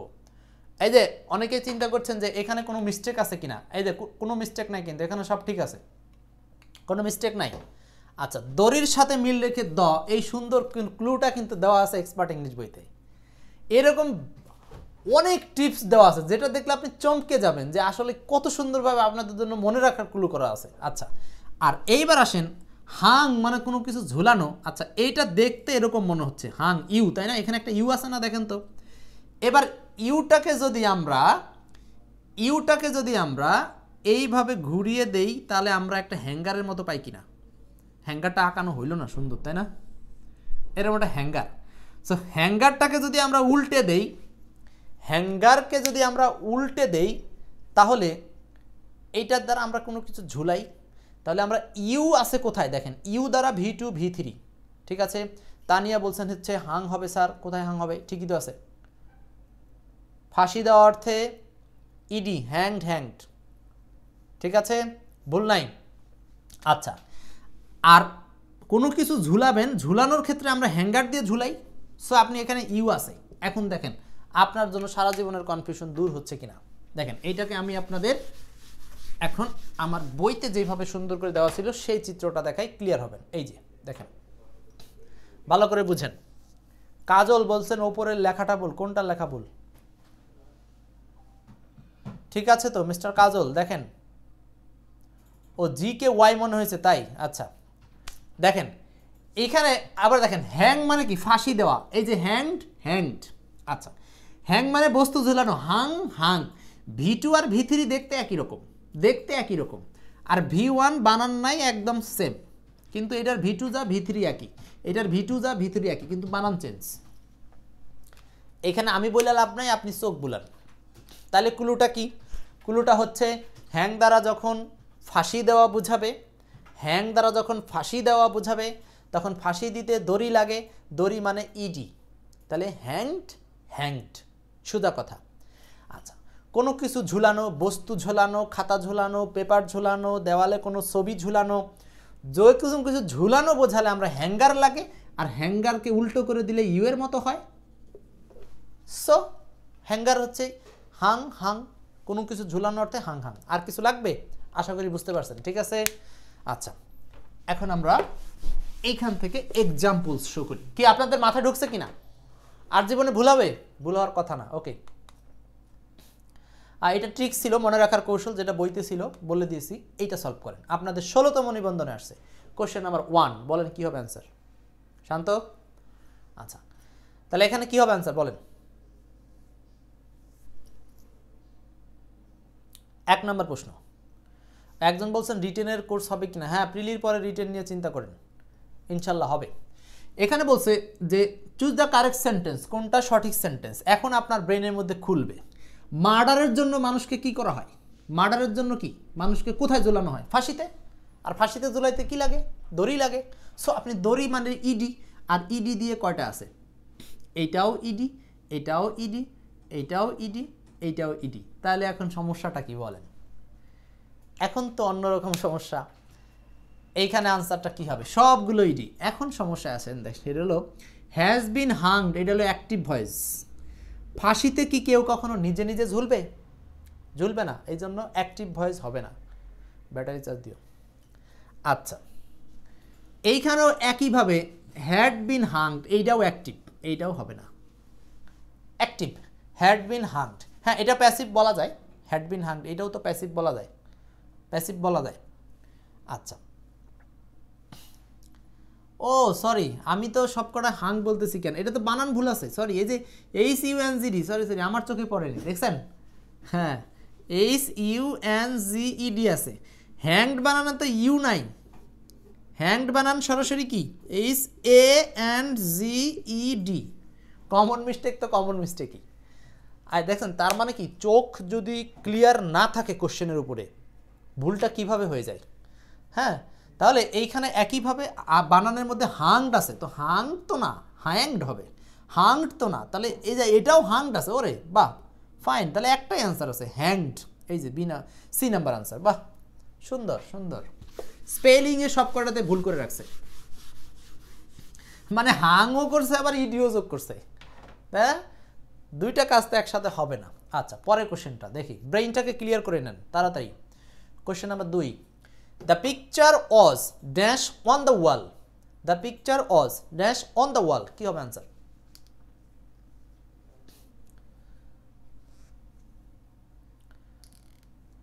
ডি নাম্বার বলেন, বলেন এটা বলেন। এ নাম্বার বলছে the picture was, picture was dash, picture was. এখন ছবি, বস্তু, এটাকে কি ফাঁসি দিবেন আপনি? ফাঁসি তো দিবেন না, এটা নর্মালি আপনি দেওয়ালে ঝুলাবেন বা যেখানে ঝুলাবেন ঝুলাবেন, ঠিক আছে। সো এইখানে ওয়াজের সাথে ব্যবহার করতে হবে বস্তু ঝুলানোর অর্থে হ্যাঙ্গার দেওয়া যে শব্দটা আছে, মানে হ্যাঙ্গার মানে ইউ, ইউ হ্যাঙ্গারের মতো দেখা যায় না? আরে ভাই, এই গবেষণা বাইর করতে অনেক কষ্ট আছে, এত সহজে আসে না তো। এগুলো ভাবতে হয় যে কিভাবে এটা ক্লু দিয়ে মনে রাখানো যায়, এটা ভাবতে আমার কত রাত চলে গেছে।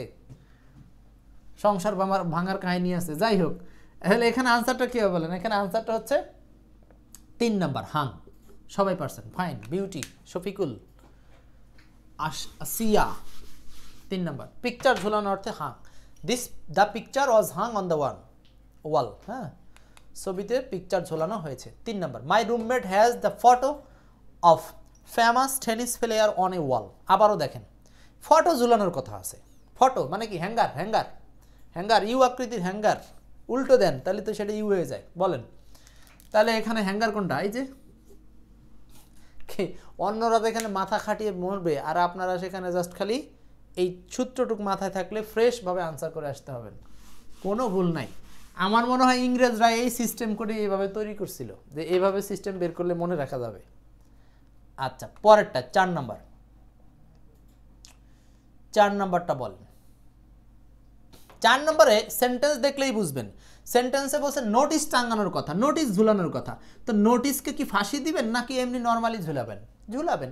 তো হ্যাঙ্গার, সো হ্যাঙ্গারকে উল্টাই দেন, ইউ লাগবে। কোথায় আছে ইউ দিয়ে? ইউ দিয়ে কোথায় আছে? সেন্টেন্স দেখে বুঝতেছেন যে আপনাদেরকে প্রবলেমটা দিচ্ছে কোথায়। তাহলে এখানে নোটিস ঝুলানো, টু হ্যাং, শুধু টু এর পরে V1 বসে, ঠিক আছে, হ্যাং, ঠিক আছে, V1 বসতে পারে। Notice two be hanged, hanged তো আর হবে না, এটা তো আর ফাঁসির ঘটনা না, মাইনাস সিস্টেমে আসেন। এটাও কি হ্যাংড, হ্যাংড তো আর হবে না, এটা তো ফাঁসির কোনো সেন্টেন্স না। এইখানে একটা বলছে টু বি হাং, একটা বলছে টু হ্যাং। এখন এই দুটার মধ্যে আপনাকে খুঁজতে হবে। দুইটার মধ্যে সেন্টেন্সটাতে যে ঘটনা ঘটেছে সেটা হলো, নোটিস একটা নাউন, কোনো নাউনকে যদি প্যাসিভ মুডে নিতে হয়, প্যাসিভ মুডে নিতে হয়, তাহলে সেটাকে টু বি প্লাস V3 করতে হয়, two B plus V3। So আনসারটা আমরা নেব হলো ডি নাম্বার, কারণ নোটিস তো আর নিজে নিজে ঝুলে না, নোটিসকে অন্যের দ্বারা ঝুলানো হয়। তো প্যাসিভ মুডে V3 দিয়ে আনসার করতে হবে সি নাম্বার। আর ডি নাম্বার, সরি ডি, বুঝতেছেন তো? কামরুজ্জামান রেফা, এস এম নুরুল ইসলাম, আচ্ছা বুঝতে পারলে কোনো সমস্যা হয় না, রাইট ফারজানা, বুঝতে পারলে কোনো সমস্যা হয় না, সেন্টেন্স দেখলেই বোঝা যাবে। আচ্ছা, আমার মনে হয় আপনাদের ব্রেইন অনেক ক্লিয়ার হয়ে গেছে। এটা পিকচার ঝোলানো, এটাও পারবেন আপনারা, পিকচার ঝোলানো অর্থে এটা, হ্যাঁ এটাও পারবেন, পিকচার ঝোলানো অর্থে। এখন এইটা একটু করি দেখি আসলে বুঝতেছেন কিনা। 5 নাম্বারটা বলেন, যেহেতু এই টপিকটা খুব গুরুত্বপূর্ণ আপনাদের জন্য, একটা কোশ্চেন পাবেন। 5 নাম্বার, ওকে। এইখানে I dash the picture on the ওয়াল ইস্টারডে, এখানে পিকচার ঝোলানোর কথা আছে, ঠিক আছে। এখন পিকচার ঝোলানোর অর্থে এইটা আনসার, তাও ঠিক আছে। এইটা কেন ভুল আপনারা কে বলতে পারবেন? 5-এর বি নাম্বারটা কেন ভুল বলবেন আপনি? 5-এর বি কে কেন ভুল বলতে হবে, বা ভুল বলার কি আছে বলেন? 5 নাম্বারটা, 5 নাম্বারটা কেন ভুল বলবেন?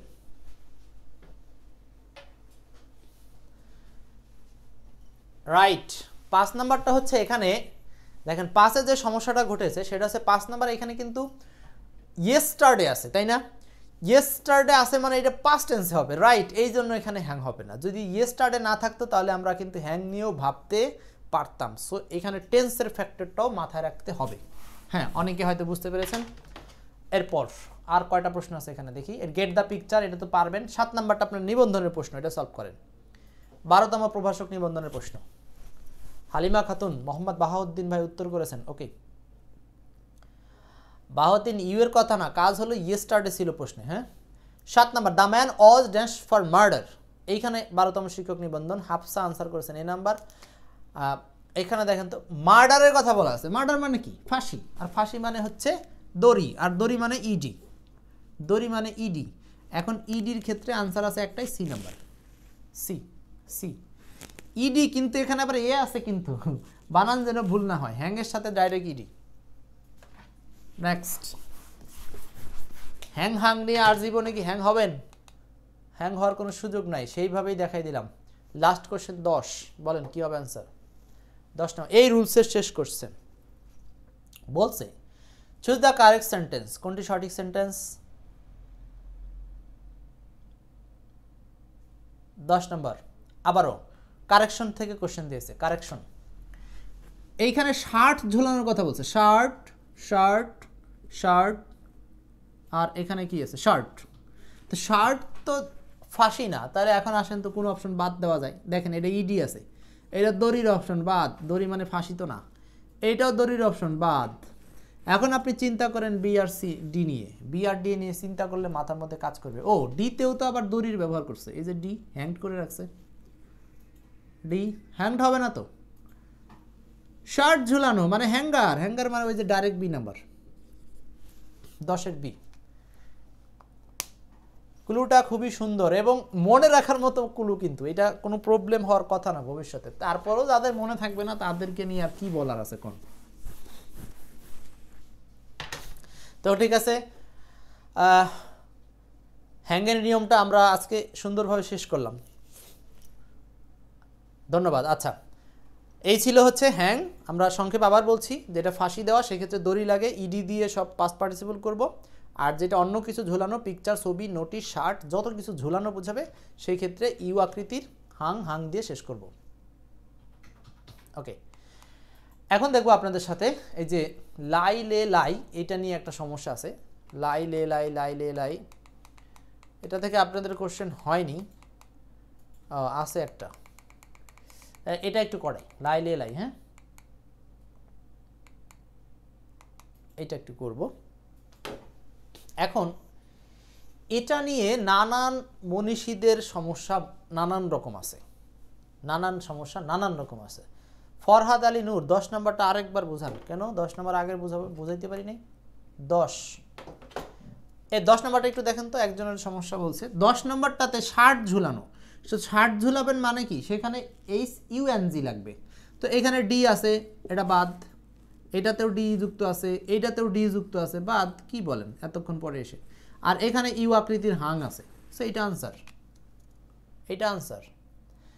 এমডি হাসান বলেছেন কোনটা সঠিক, হ্যাংড না হাংড? এইটা সঠিক, HANGED, হ্যাংড। ডি যোগ করলে এখানে তার ইউ হবে না, সাবধান, ঠিক আছে? এতক্ষণ পরে সেই কথা বলছেন, তার মানে ক্লাসে মনোযোগ ছিল কম। এইগুলা পরীক্ষায় মনোযোগ কম থাকে, তখন আর পারেন না আপনারা। আসেন সলভ করি। লাই, লে, লাই, এই তিনটা দিয়ে করব। লাই, লে, লাই, ঠিক আছে? এখানে কোনটা হবে আনসার? এটা একটু পড়েন, বানানটা পড়েন, বানানটা পড়েন, হ্যাঁ? আচ্ছা, বলছে লাই, লে, লাই। আর কতক্ষণ ক্লাস চলবে? মোটামুটি 10 থেকে 20 মিনিট।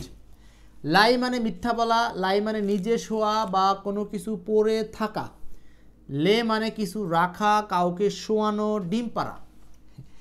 এইবার কিন্তু খুবই জটিলভাবে এইটা একটু সমাধান করতে হবে। এইখানে আপনাদের ব্রেন আরও কিন্তু হ্যাং হয়ে যাবে। সো ভালো করে বোঝার চেষ্টা করি। প্রথমটা কি আছে? লাই। লাই মানে কি? মিথ্যা বলা। আবারও সেম বানান, লাই।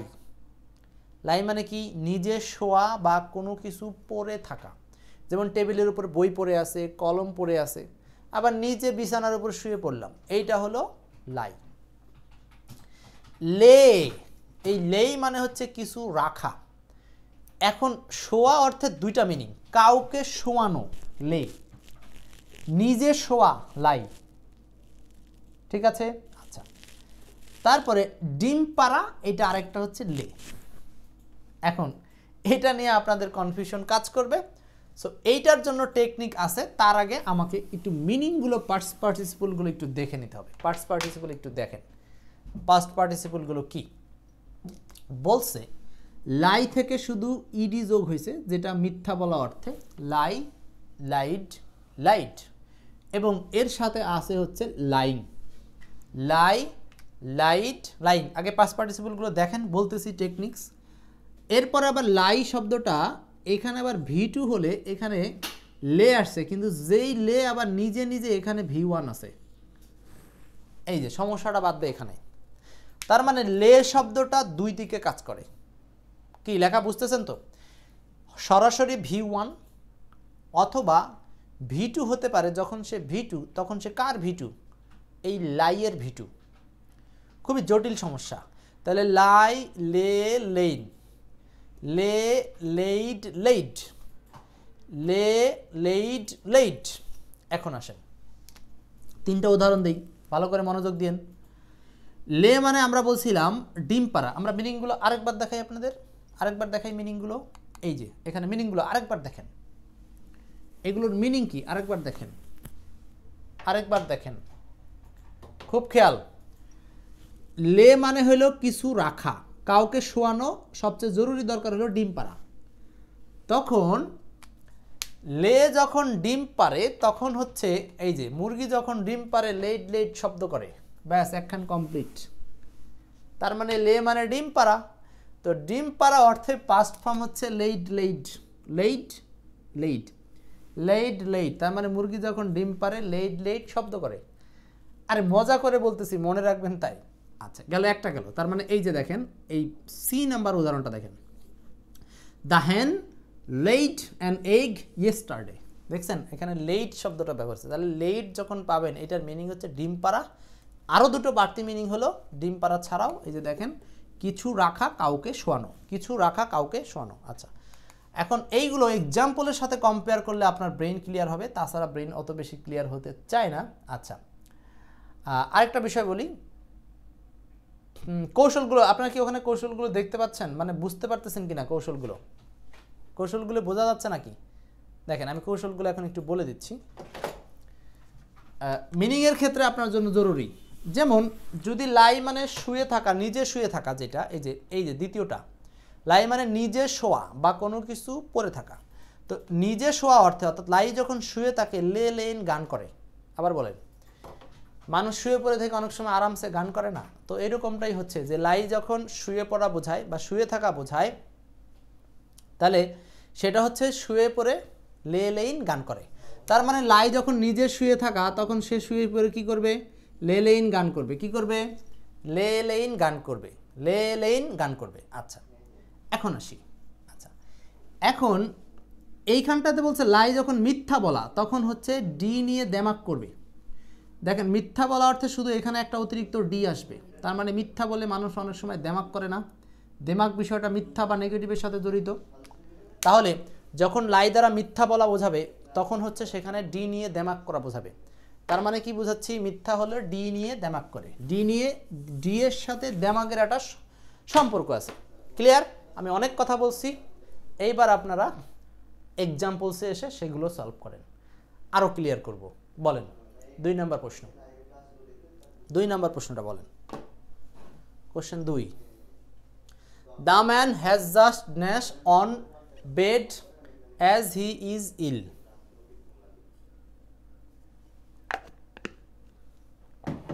যারা এগুলো খাতায় একসাথে লিখছেন তারা সহজেই বুঝবেন, আর নাইলে খালি ব্রেন আউলা জাউলা হয়ে যাবে। দ্য ম্যান হ্যাজ জাস্ট, এইখানে বিছানায় শুয়ে পড়ছে, যেহেতু সে অসুস্থ যেহেতু, তার মানে সে নিজে নিজে শুয়ে পড়ছে, ঠিক কিনা বলেন? নিজে নিজে শুয়ে পড়ছে। এখন শুয়ে পড়া অর্থে এই দিকে আবার আরেকটা ঝামেলা করে দিয়েছে হ্যাজ। যখনই হ্যাজ আছে তখনই এরপরে লাগবে V3, তাহলে এমন একটা অপশন নিতে হবে, সেইটা হতে হবে V3। আবার কি অর্থটা হলো নিজে শুয়ে পড়া, তো নিজে শুয়ে পড়া অর্থে লাই যখন শুয়ে পড়ে, এই যে আমরা বলছিলাম লাইয়ের মিনিং যখন শুয়ে পড়া, তখন শুয়ে পড়ে সে কেমন গান করে? লে লেইন, এরকম। তাহলে আপনি লে লেইন গান করে, V3 লেইন। কি আনসার কি হলো? লেইন। মনে পড়ছে সবার? আশা করছি ভুল হবে না। তার মানে নিজে নিজে শুয়ে পড়া বোঝাতে গান করা, লে লেইন গান করবে, লে লেইন গান করবে। ওকে, লেইন লেইন একজন বাংলায় লিখছেন, সুন্দর। 14, এইটা দেখেন 14তম BCS আসা কোশ্চেন। 14 হাফসা সি কেন আনসার বললেন? আগেরটা তো আনসার বি, লে লেইন গান করে। হ্যাঁ মনোযোগ দিতে হবে। 3 number, how many eggs have your হেন দিস মান্থস, এই মাসে তোমার মুরগি কতগুলো ডিম পারছে? এখন বলেন। আচ্ছা এখন আবার চাটে নিচ্ছি, যাদের ব্রেন এখনো ক্লিয়ার না সাবধান। ডিম পাড়ার ক্ষেত্রে কি মনে আছে তো? এই যে চার্ট দেখেন, চার্টটা দেখেন, এই যে লে মানে ডিম পাড়া, লে যখন ডিম পারে তখন কেমন শব্দ করে? লেট লেট শব্দ করে। কি তার মানে লে হলো ডিম পাড়া অর্থে বেসিক মানে বেস ফর্ম, আর V2 হলো লেট লেট। এখন ওই কোশ্চেনে আমার V1 লাগবে না V2 লাগবে না V3 লাগবে সেটা বুঝতে হবে। এই যে কোশ্চেনটা, এই যে হাউ মেনি এগস হ্যাভ, এই যে দেখেন ইন্টারোগেটিভ সেন্টেন্সে হ্যাভ আছে, আর এইটা হলো সাবজেক্ট। তারপরে কি লাগবে? আমরা জানি হ্যাভ থাকলে সাবজেক্ট প্লাস V3 বসে, ঠিক কিনা? এই শূন্যস্থানে কি বসবে? V3। তো এখন V3 লাগবে। ডিম পাড়া অর্থে V3 কোনটা? ওই যে লেই V1, আর এইটার V2 হচ্ছে late late late late. Answer হচ্ছে বি নাম্বার। কি এত কিন্তু সহজ না, এত সহজ না। এটা মনে রাখতে হলে ক্লুগুলোর সাথে আমার কথার সাথে চোখ সরবে না স্ক্রিন থেকে। কত সিনেমা দেখেন চোখ নড়ে না চড়ে না, এখন চোখ নাড়ালে হবে? এটা সেই ক্লাস না, সাধারণ জ্ঞান না, কানে হেডফোন দিয়ে শুনলাম তা হবে না। এরপর আসেন, তাহলে এটার আনসার কি বলেন? বি নাম্বাররা। BCS আসা প্রশ্ন আপনাদের জন্য কমন পড়া, খুবই সহজ কথা, কমন পড়তেই পারে। হ্যাঁ এরপরে এইটা পারবেন, দরকার নাই। এইটা 5 নাম্বারটা বলেন। দেখেন 5 নাম্বারের আনসারটা কী হবে? একটু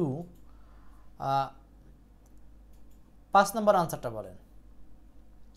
বলছে the dog was dash in front of the door, the dog was dash in front of the ডোর, দরজার সামনে কুকুরটি। এখন কি বলবেন? এখানে এই সেন্টেন্সে যেহেতু ওয়াজ আছে, ওয়াজ অ্যাক্টিভ সেন্স, মানে কুকুরটি, ওয়াজের পরে কি ইউজ করবেন? ভার্বের সাথে আইএনজি। এখন সমস্যা হলো কুকুরটি নিজে নিজে শুবে, ঠিক কিনা? নিজে নিজে শুবে। তো নিজে নিজে শোয়া অর্থে আমরা আবার চার্টে চলে যাই, চার্টের দিকে আসেন। অনেকে আনসার করছেন হয়তো বি ডি এই সেই, কিন্তু আসলে আনসার কোনটা হবে সেটা দেখেন। কন্টিনিউয়াস টেন্সে আনসার হবে, প্রেজেন্ট কন্টিনিউয়াস টেন্সে। কন্টিনিউয়াস টেন্সে, পাস্ট কন্টিনিউয়াস টেন্সে, সরি পাস্ট কন্টিনিউয়াস টেন্সে। সো কন্টিনিউয়াস টেন্স অনুযায়ী আমরা চলে যাই। কন্টিনিউয়াস টেন্স মানে এগুলোর সাথে আইএনজি লাগবে। এখন লাইং সঠিক নাকি লেইং সঠিক, এই দুটোর দিকে যাইতে হবে। কেউ বলছেন লেইং, কেউ বলছেন লাইং। এখন আমরা চলে যাই চার্টে। আসেন চার্টে নিয়ে দেখাই আপনাদের। এই চার্টটা পড়েন চার্টে পড়েন কি বলা আছে, চার্টে পড়েন কি বলা আছে, ভালো করে চার্টে দেখেন। তো নিজে নিজে শুয়ে পড়া, সেই অর্থে আমরা কোনটা ইউজ করছিলাম? এই যে মিথ্যা বলা যেটা মিনিং, সেইটারই দুইটা মিনিং। লাই মানে মিথ্যা বলা, লাই মানে নিজে শুয়ে থাকা। এই লাই মানে নিজে শুয়ে থাকা। তো এই লাই মানে নিজে শুয়ে থাকা, কুকুরটি নিজে শুয়েছে।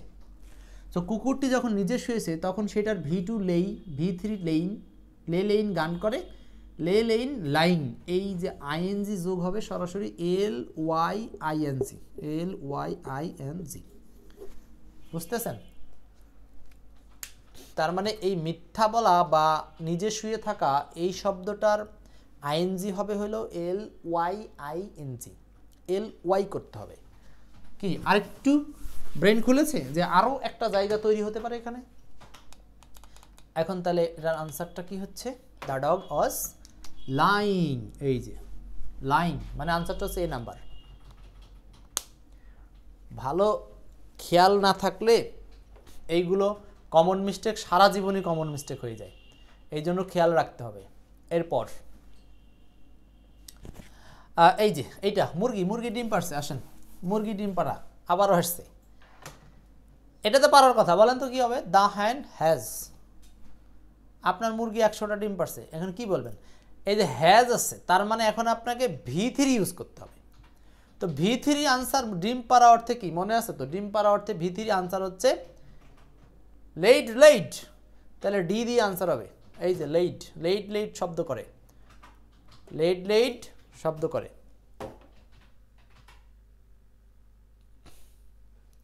এতক্ষণ বন্ধ করছিলেন না পিছি, না কাজ করে না, শুধুই চালায় রাখো। আচ্ছা এইখানে হচ্ছে হ্যাজের পরে V3 আনসার করতে হবে, ঠিক কিনা? তো হ্যাজের পরে V3 আনসার হচ্ছে 1 নম্বর। আমার মনে হয় আর লাগবে না। হ্যাঁ, নেট প্রবলেম সেটা ঠিক হচ্ছে তো মাঝে মধ্যে, দেখতে পাচ্ছি তো। তাহলে এখানে 6 এর আনসারটা কি হচ্ছে বলেন? 6 এর আনসারটা হচ্ছে 1 নম্বর, লেইড। ক্লিয়ার? তাহলে আমাদের লেইনের ব্যবহার নিয়ে আলোচনা মোটামুটি শেষ। এইটা আপনাদের পরীক্ষা আসা প্রশ্ন।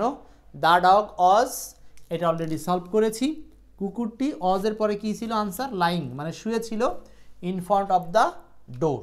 12 এর আনসার। ক্লিয়ার? তাহলে 12 এর আনসার হচ্ছে the dog was lying in front of the ডোর।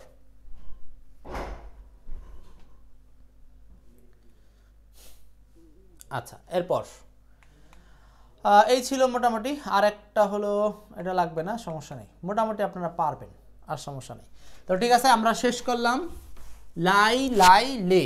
এইগুলো নিয়ে যাদের প্রবলেম হয় তারা প্রয়োজনে ভিডিওটা রেকর্ডই থাকে গ্রুপে, আবার দেখে নেবেন, দেখে নিয়ে আপনাদের কনফিউশন ক্লিয়ার করবেন। ঠিক আছে, আমরা এই পার্টটা শেষ করছি। লিভ স্টে খুব ছোট, এটা দরকার নেই আপনাদের। লিভ স্টে একটু দেখাই দিলেও হয়। আচ্ছা লাগবে না, এটা বাদ, এগুলোও বাদ, সময় নাই এখন আর।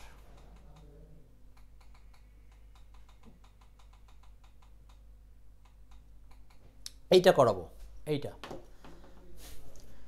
সামটাইমস, আরেকটা হচ্ছে সামটাইম। এই 3টা ইউজেস শিখবো। হ্যাঁ, সামটাইম যাদের প্রশ্ন আছে ক্লাস শেষে কিন্তু প্রশ্ন করার সুযোগ আছে, থাকবেন।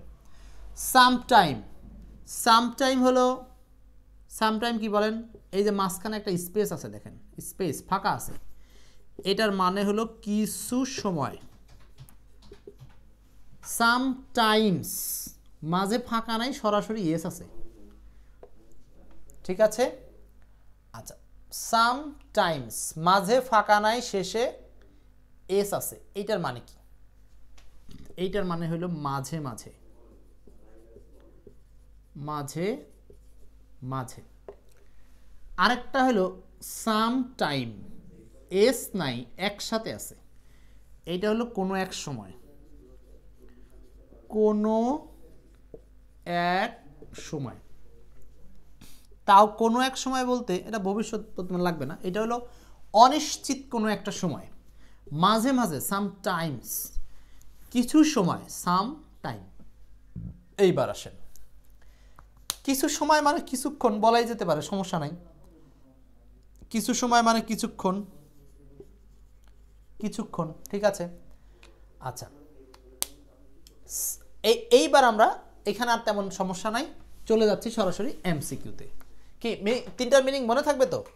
সাম টাইম, স্পেস থাকলে কিছু সময়, এস আছে মাঝে মাঝে, হ্যাঁ, এসের সাথে ঝয়ের সমস্যা মিলায় রাখবেন। এস মানে ঝ, মাঝে মাঝে, আর সাম টাইম কোনো এক সময়, ওয়ান্স আপন এ টাইম, কোনো এক সময়, এইরকম, ঠিক আছে। এখন আসেন, এইগুলো আপনারা পারবেন, সমস্যা নাই। এইবার প্রশ্নটা হচ্ছে 23তম বিসিএসে। বলেন 1 নম্বর প্রশ্নটা কি হবে answer? Question number 1, I spend dash with the patients. I spend dash with the patients. বলেন রোগীর সাথে আপনি কি করেন? এখানে কোন মিনিংটা মিলবে? স্পেন্ড করেছেন, ব্যয় করেছেন, কি ব্যয় করেছেন? কিছু সময়, মাঝে মাঝে ব্যয় করেছেন, কোনো এক সময় ব্যয় করেছেন, কিছু সময় ব্যয় করেছেন, বা কিছুক্ষণ, তার আনসারটা some time, C number.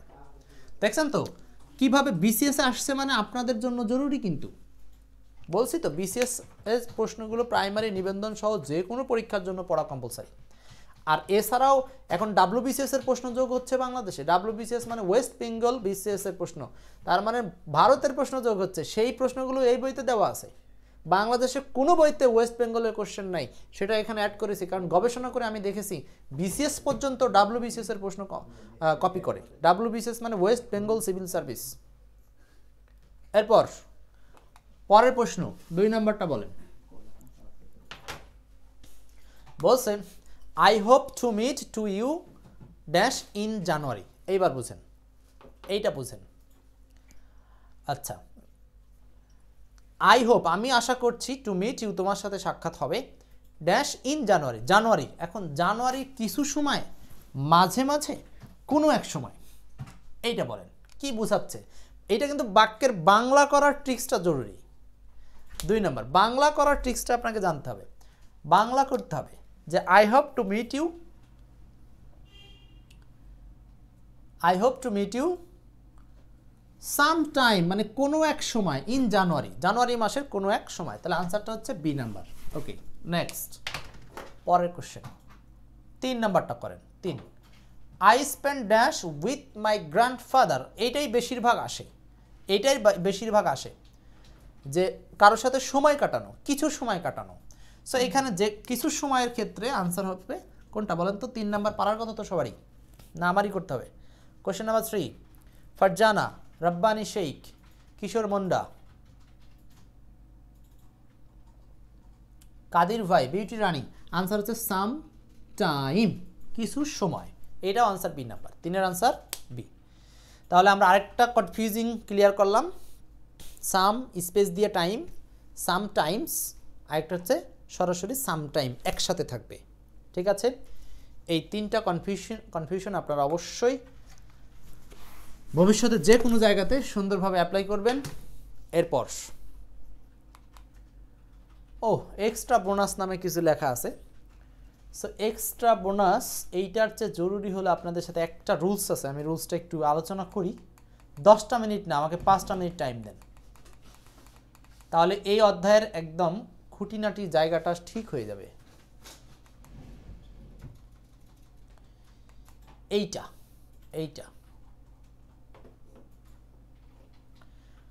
Salma Remi, 3 নাম্বারটা সামটাইমস হবে না কেন? সামটাইমস তো মাঝে মাঝে না, ভবিষ্যতে কোনো এক সময় বোঝাচ্ছে, এই জন্য ওই জানুয়ারি মাসের কোনো এক সময়, এই জন্য সামটাইমস হবে না, সরাসরি শুধু স্পেস দিয়ে, সরাসরি সামটাইম, কোনো এক সময়। ঠিক আছে, আচ্ছা, রাইজ, অ্যারাইজ, রেইজ, রাউজ, এটা কি পড়াবো বলেন? এটা পড়ালে শেষ হয়, এটা শুধু বাদ দিয়ে দিয়েছিলাম।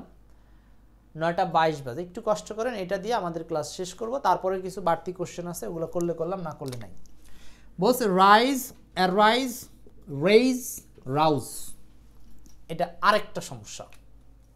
হ্যাঁ, এটা আরেকটা সমস্যা। এটা বিভিন্ন বই বিভিন্ন রকমভাবে এটাকে সেট আপ দিছে, কিন্তু এই সেট আপের মধ্যে একটু সমস্যা আছে। সেই সমস্যাটা আমি আপনাদেরকে ক্লিয়ার করব আজকে। আচ্ছা, প্রথমেই আমার সাথে একটু হেল্প করতে হবে, এই বাংলাগুলো পড়ে আমাকে সাহায্য করতে হবে, নাহলে কিন্তু বুঝাইতে পারবো না। সবার আগে মিনিং এই জায়গাটার জন্য। আচ্ছা, বলছি রাইজ মানে কি দেখেন তো, রাইজ মানে মূল্য বৃদ্ধি পাওয়া। এইগুলো যেখানে এখানে দেওয়া আছে, এইটা হচ্ছে এক V1 বা ভার্বের বেস ফর্ম। পরেরটাও রাইজ, একই জিনিস। এইটার 2 নম্বর মিনিং হচ্ছে নিজে ঘুম থেকে ওঠা। মিনিংয়ের দিকে ফলো করেন। পরেরটা হলো অ্যারাইজ, বাংলা উচ্চারণটা দেখেন, অ্যারাইজ সমস্যা উদ্ভূত হওয়া। হঠাৎ করে দেখলেন যে আপনার ঘরটা নোংরা হয়ে গেছে বা ঘরের মধ্যে থেকে পানি পড়ছে, এটা একটা কি সমস্যা উদ্ভূত হচ্ছে, এই টাইপের ব্যাপারকে বলা হচ্ছে অ্যারাইজ। প্রথম রাইজ মূল্য বৃদ্ধি পাওয়া, বাজারের যে কোনো কিছু দ্রব্যমূল্য বৃদ্ধি পাওয়া, কলমের দাম, বইয়ের দাম, খাতার দাম, খালি কোর্সের দাম কমে আর সব বাড়ে। আচ্ছা, রাইজ হচ্ছে নিজে ঘুম থেকে ওঠা, সকালবেলা গেল। পরেরটা এই প্রশ্নটা, রাউজ মানে কাউকে ঘুম থেকে জাগ্রত করা। রাউজ, এখন আর নিজে ঘুম থেকে জাগতেছেন না, কিন্তু আপনি সকালে অন্য কাউকে ডেকে তুলতেছেন, সেই ক্ষেত্রে V1 হচ্ছে রাউজ গেল। রেইজ, রেইজ এইটার আবার 2টা মিনিং, পতাকা উঠাবেন অথবা বৃদ্ধি করা। এখন দেখেন, সম্পদ বৃদ্ধি করলো, সেইটার ক্ষেত্রে রেইজ।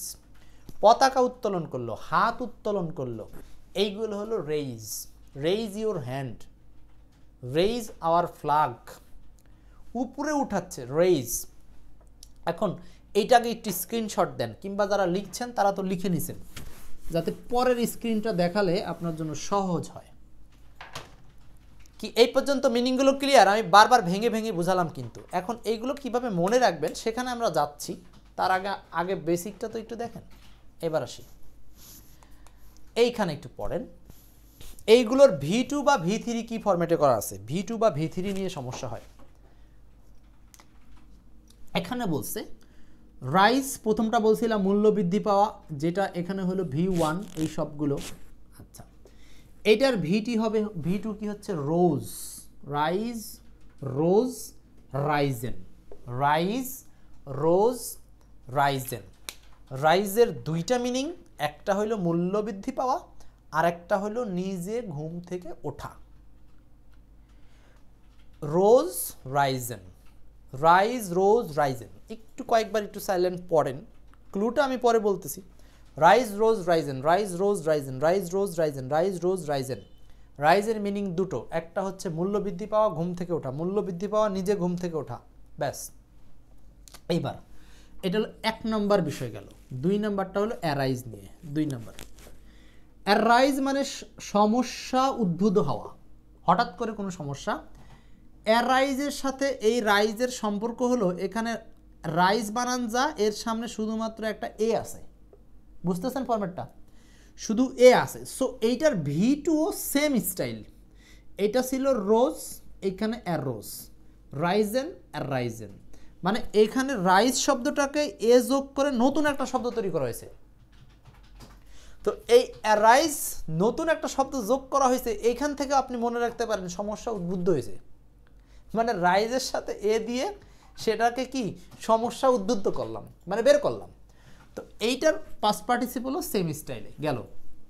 এইবার আসেন এইটা 3 নম্বর প্রবলেমটা। 3 নম্বর প্রবলেমটা রাউজ, রাউজ, রাউজ কাউকে ঘুম থেকে উঠানো বা জাগ্রত করা।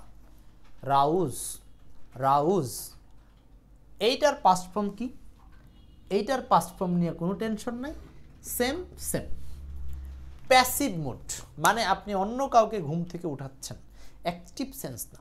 তো প্যাসিভ মুডের যেই ভার্বটা, সেইটার 3টা রূপ একই রকম, রাউজ, রাউজ, রাউজ, রাউজ, রাউজ, রাউজ। এইটাকে আপনি আলাদা করে যদি এখান থেকে বের করে দেন, তাহলে কিন্তু আপনার জন্য আরও সহজ হয়। রাউজ মানে অন্যকে ঘুম থেকে ওঠানো, আর এইটার 3টা রূপ একই রকম গেল। এইবার আসি রেইজ, 4 নম্বর সমস্যাটা। 4 নম্বর সমস্যাটা হচ্ছে রেইজ।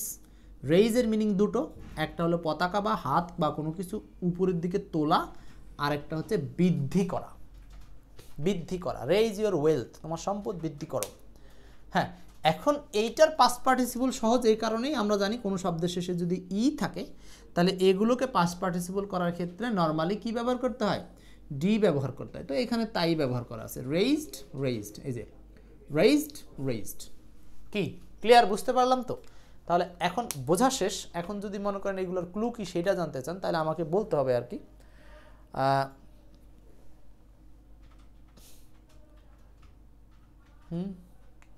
সেই ক্লুটা আমি একটু দেখে নিলাম, এখন বলে দিচ্ছি ক্লুটা। ক্লুগুলো এখানে কি লেখা বোঝা যাচ্ছে ক্লুটা? হ্যাঁ ফাইন, বোঝা যাচ্ছে। মনে রাখার কৌশল পড়েন তো, একটু পড়ে নেন, পড়েন, আমার জন্য আর বলা লাগবে না, পড়েন পড়েন, আগের চিত্রের সাথে মিলিয়ে পড়েন। কি লিখছি? লিখছি হলো রাইজ আর অ্যারাইজ দুইটা একইভাবে V2 V3 হয়, এটা আপনি মনে রাখতে পারেন, কারণ রাইজ আর অ্যারাইজ এ দিয়ে শুরু হয়েছে, গেল একটা কথা। আচ্ছা, পরের পয়েন্টটা হচ্ছে ঘুমালে সবাই মরার মতো একই রকম থাকে, তাই এভাবে বলা যায় যে রাউজের V1 V2 V3 একই রকম। ক্লাস শেষ হবে আর 10 মিনিটের মধ্যে। আচ্ছা বেল্লাল হোসেন, তাহলে রাউজ মানে কি? অন্যকে ঘুম থেকে উঠানো। যেহেতু মানুষ ঘুমিয়ে যখন থাকে তখন সে মরার মতো থাকে, তো আপনি তিনটা স্টাইল তখন মরার মতো একই রকম, একই রকম মানে রাউজ রাউজ রাউজ গেল। এইবার আসেন পরের শিফটে, পতাকা বা দড়ি উঠাইতে আবারও সেই ডি লাগে, দড়ি লাগে না? পতাকা উঠাইতে কি লাগে? দড়ি লাগে, আর দড়ি মানে ইডি। এই হলো রেইজড রেইজড। আমার মনে হয় বিষয়টা ক্লিয়ার। হাত উঠান আর পতাকা উঠান, ডি লাগবে, ঠিক আছে? আচ্ছা এইবার আসেন, হ্যাঁ একজন বলছেন যেভাবে ক্লাস হচ্ছে এইভাবে কি শিট পাওয়া যাবে? তা আমি এগুলো কোথা থেকে আবিষ্কার করলাম? এগুলো তো সবই হচ্ছে এই বইয়ের থেকে নেওয়া শিট, আর এই বইয়ের মধ্যে থেকে সব তথ্য নয়। এক্সপার্ট ইংলিশ এখন বস 3000+ নতুন প্রশ্ন সংযোজন করছে, যা বাংলাদেশের কোনো বই করেনি। তো 2024 সালের এই বইটা 7 তারিখে বের হচ্ছে, এক্ষুনি অর্ডার করেন। অর্ডার না করলে আপনি পরে পস্তাবেন, কারণ আমরা একবারই বই বের করবো, এবার বেশি করব না, ঠিক আছে? একজন বলে বইটির কিছু পেজ, আপনার বই কেনার দরকার নেই, দূরে থাকেন। এতক্ষণ পরে বুঝলেন না পুরো ক্লাস করে? আচ্ছা তারপরে আসেন, সাজেশন যাদের লাগবে বলছি নক করবেন। নেক্সট, তাহলে এটা বোঝা হয়ে গেল। এখন এখান থেকে কটা এমসিকিউ সলভ করি, বিষয়টা ক্লিয়ার করে ক্লাস শেষ করব। The price of rice or sugar, দেখেন কি বলতেছে, দ্রব্যের মূল্য বৃদ্ধি পাওয়াতে চলে আসছে, কিন্তু মনে আছে তো মূল্য বৃদ্ধি পাওয়াতে কি ছিল? এখন দেখেন মূল্য বৃদ্ধি পাওয়াতে, দেখি আপনারা আনসার করেন তো, কমন মিস্টেক ঠিক হইল নাকি? বলেন কি আনসার হবে, পণ্ডিতরা বলেন। মূল্য বৃদ্ধি পাওয়ার ক্ষেত্রে ভার্বটা কি ছিল? ভার্বটা ছিল রাইজ, রাইজ মূল্য বৃদ্ধি পাওয়া। রাইজ দুইটা মিনিং ছিল, মূল্য বৃদ্ধি পাওয়া এবং নিজে ঘুম থেকে ওঠা। এখন এইখানে আপনাকে আবার একটু সিস্টেম বুঝতে হবে, এখানে ইজ আছে, বিভার্ব। তো ইজ যখন থাকবে, সো এইটা পণ্যের মূল্য বৃদ্ধি পাওয়া, এটা অ্যাক্টিভ ভয়েস হিসেবে কাজ করবে। দ্রব্যমূল্য এটা ন্যাচারালি যখন বৃদ্ধি পায়, প্রাকৃতিকভাবে যখন কিছু ঘটে, সেটাকে অ্যাক্টিভ ভয়েস করতে হয়। সো এইখানে ইজ অ্যাক্টিভ ভয়েস মানে ইজের পরে ভার্বের সাথে আইএনজি। তো ইজের সাথে ভার্বের সাথে আইএনজি মানে আনসার কোনটা? Rising, D number. D number, D number. এলোমেলো বলে লাভ নাই। তার মানে এখানে আপনি শুধু কনফিউজিং জিনিসগুলো শিখলেই হচ্ছে না, আপনাকে এর পাশাপাশি কেন কি হবে টেন্সের মিনিংগত জিনিসও বুঝতে হবে। তাহলে বুঝতে পারলাম যে কোনো দ্রব্যমূল্যের মূল্য বৃদ্ধি পাওয়া, ব্রিজ ভেঙে যাওয়া, এই সমস্ত জিনিসগুলো প্রাকৃতিকভাবে আস্তে আস্তে ঘটে। সো এইটাকে আমরা কৃত্রিমভাবে ঘটে ঠিক আছে, কিন্তু এটাকে প্রাকৃতিক আন্ডারে নিতে হবে। তো এটা অ্যাক্টিভ সেন্স অনুযায়ী ভার্বের সাথে আইএনজি, ইজের পরে রাইজিং, রাইজ মানে বৃদ্ধি পাওয়া, সেখান থেকে হয়েছে রাইজিং। ওকে বুঝতেছেন তো সবাই? 2 নম্বরটা বলেন। একই রকম, অনিয়ন প্রাইসেস হ্যাজ, অনিয়ন মানে কি? পেঁয়াজ, তাই তো? পেঁয়াজের মূল্য, বলেন এটা কি হবে অ্যান্সার? Onion prices have. এইখানে কিন্তু active voice, so active voice, so active voice এখানে আবার হ্যাভ আছে, হ্যাভের পরে কি লাগবে বলেন? V3 লাগবে। সো আপনি খুঁজেন V3, মূল্য বৃদ্ধি পাওয়া অর্থে V3।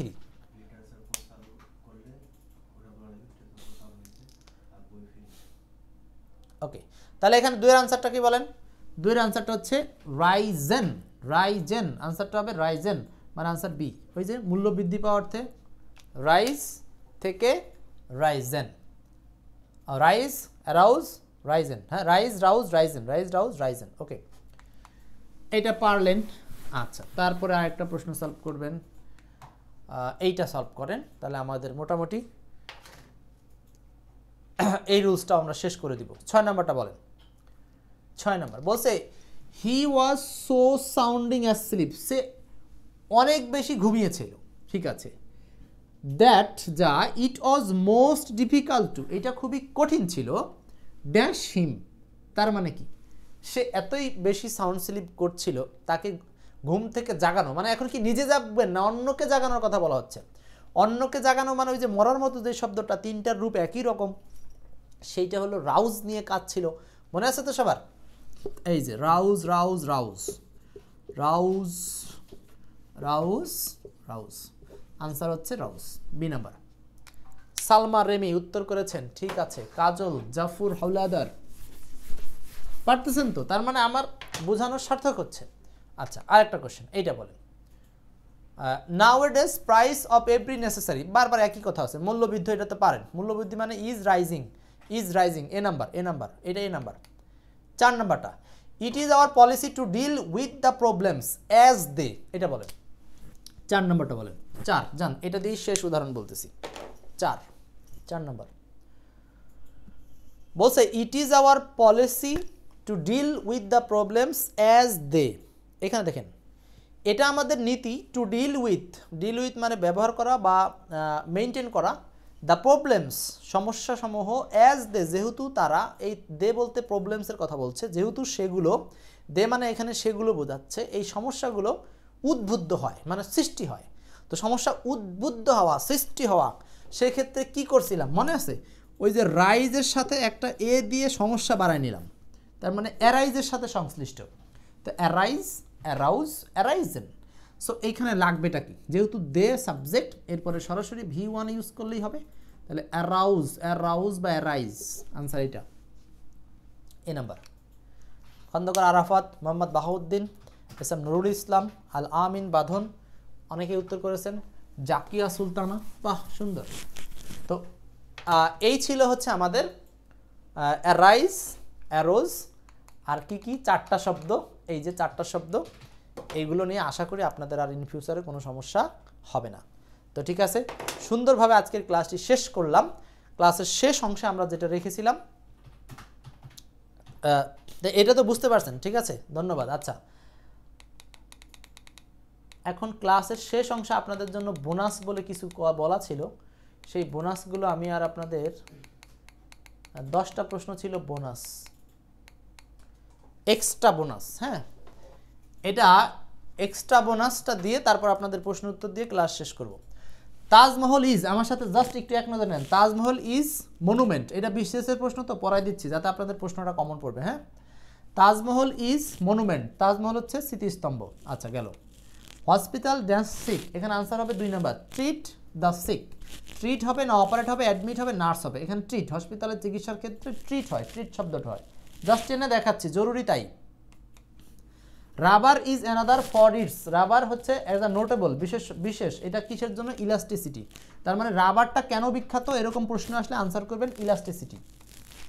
Give my dash home, ভালো করে বুঝে নেন, জাস্ট বেস্ট কমপ্লিমেন্ট, এটা লাগবে না, এটা লাগবে না, এই যেটা, নো বডি নকড হিম, কেউ তাকে ধাক্কা দেয়নি, ইট ওয়াজ ড্যাশ এন, যখন কেউ তাকে ধাক্কা দেয়নি বোঝাচ্ছে যে তখন সেক্ষেত্রে কি আনসার করবেন? অকারেন্স, এটা কি ইভেন্ট নাকি ইনসিডেন্ট নাকি অ্যাক্সিডেন্ট, কোনটা বলেন তো?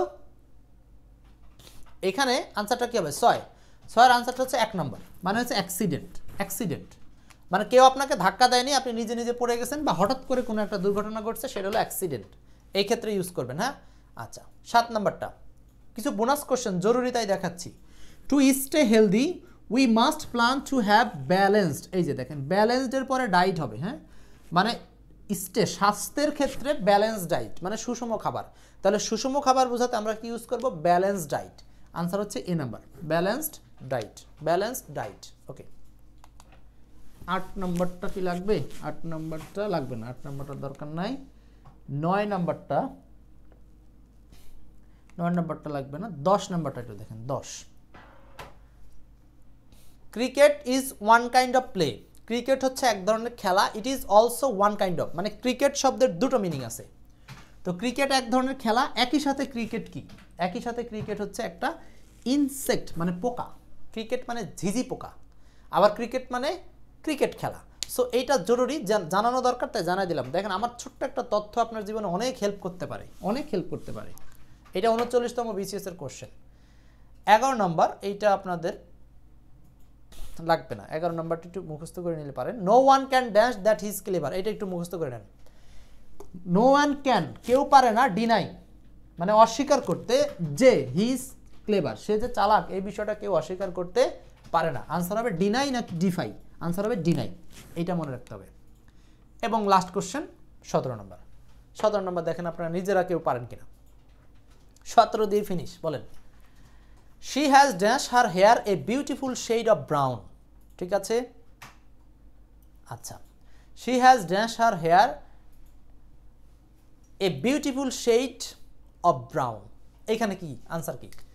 এই যে তার চুলকে ব্রাউন কালার করেছে, তো চুল কালার করার অর্থে এখানে কোনটা আনসার? চুল কালার অর্থে গিভেন ডাই ড্রাই কালার, এইখানে কোনটা আনসার হবে?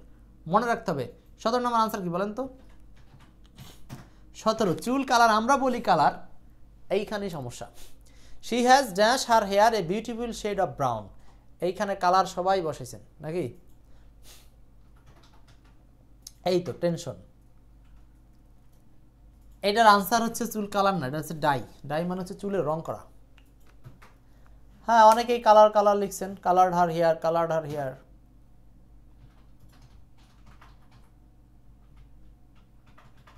সতেরো আনসার তো আমার তো মনে হয় ডি। এখন তো আমি কনফিউজ হয়ে গেলাম। 17 আপনার বলতেছেন হচ্ছে এ কালার নাকি?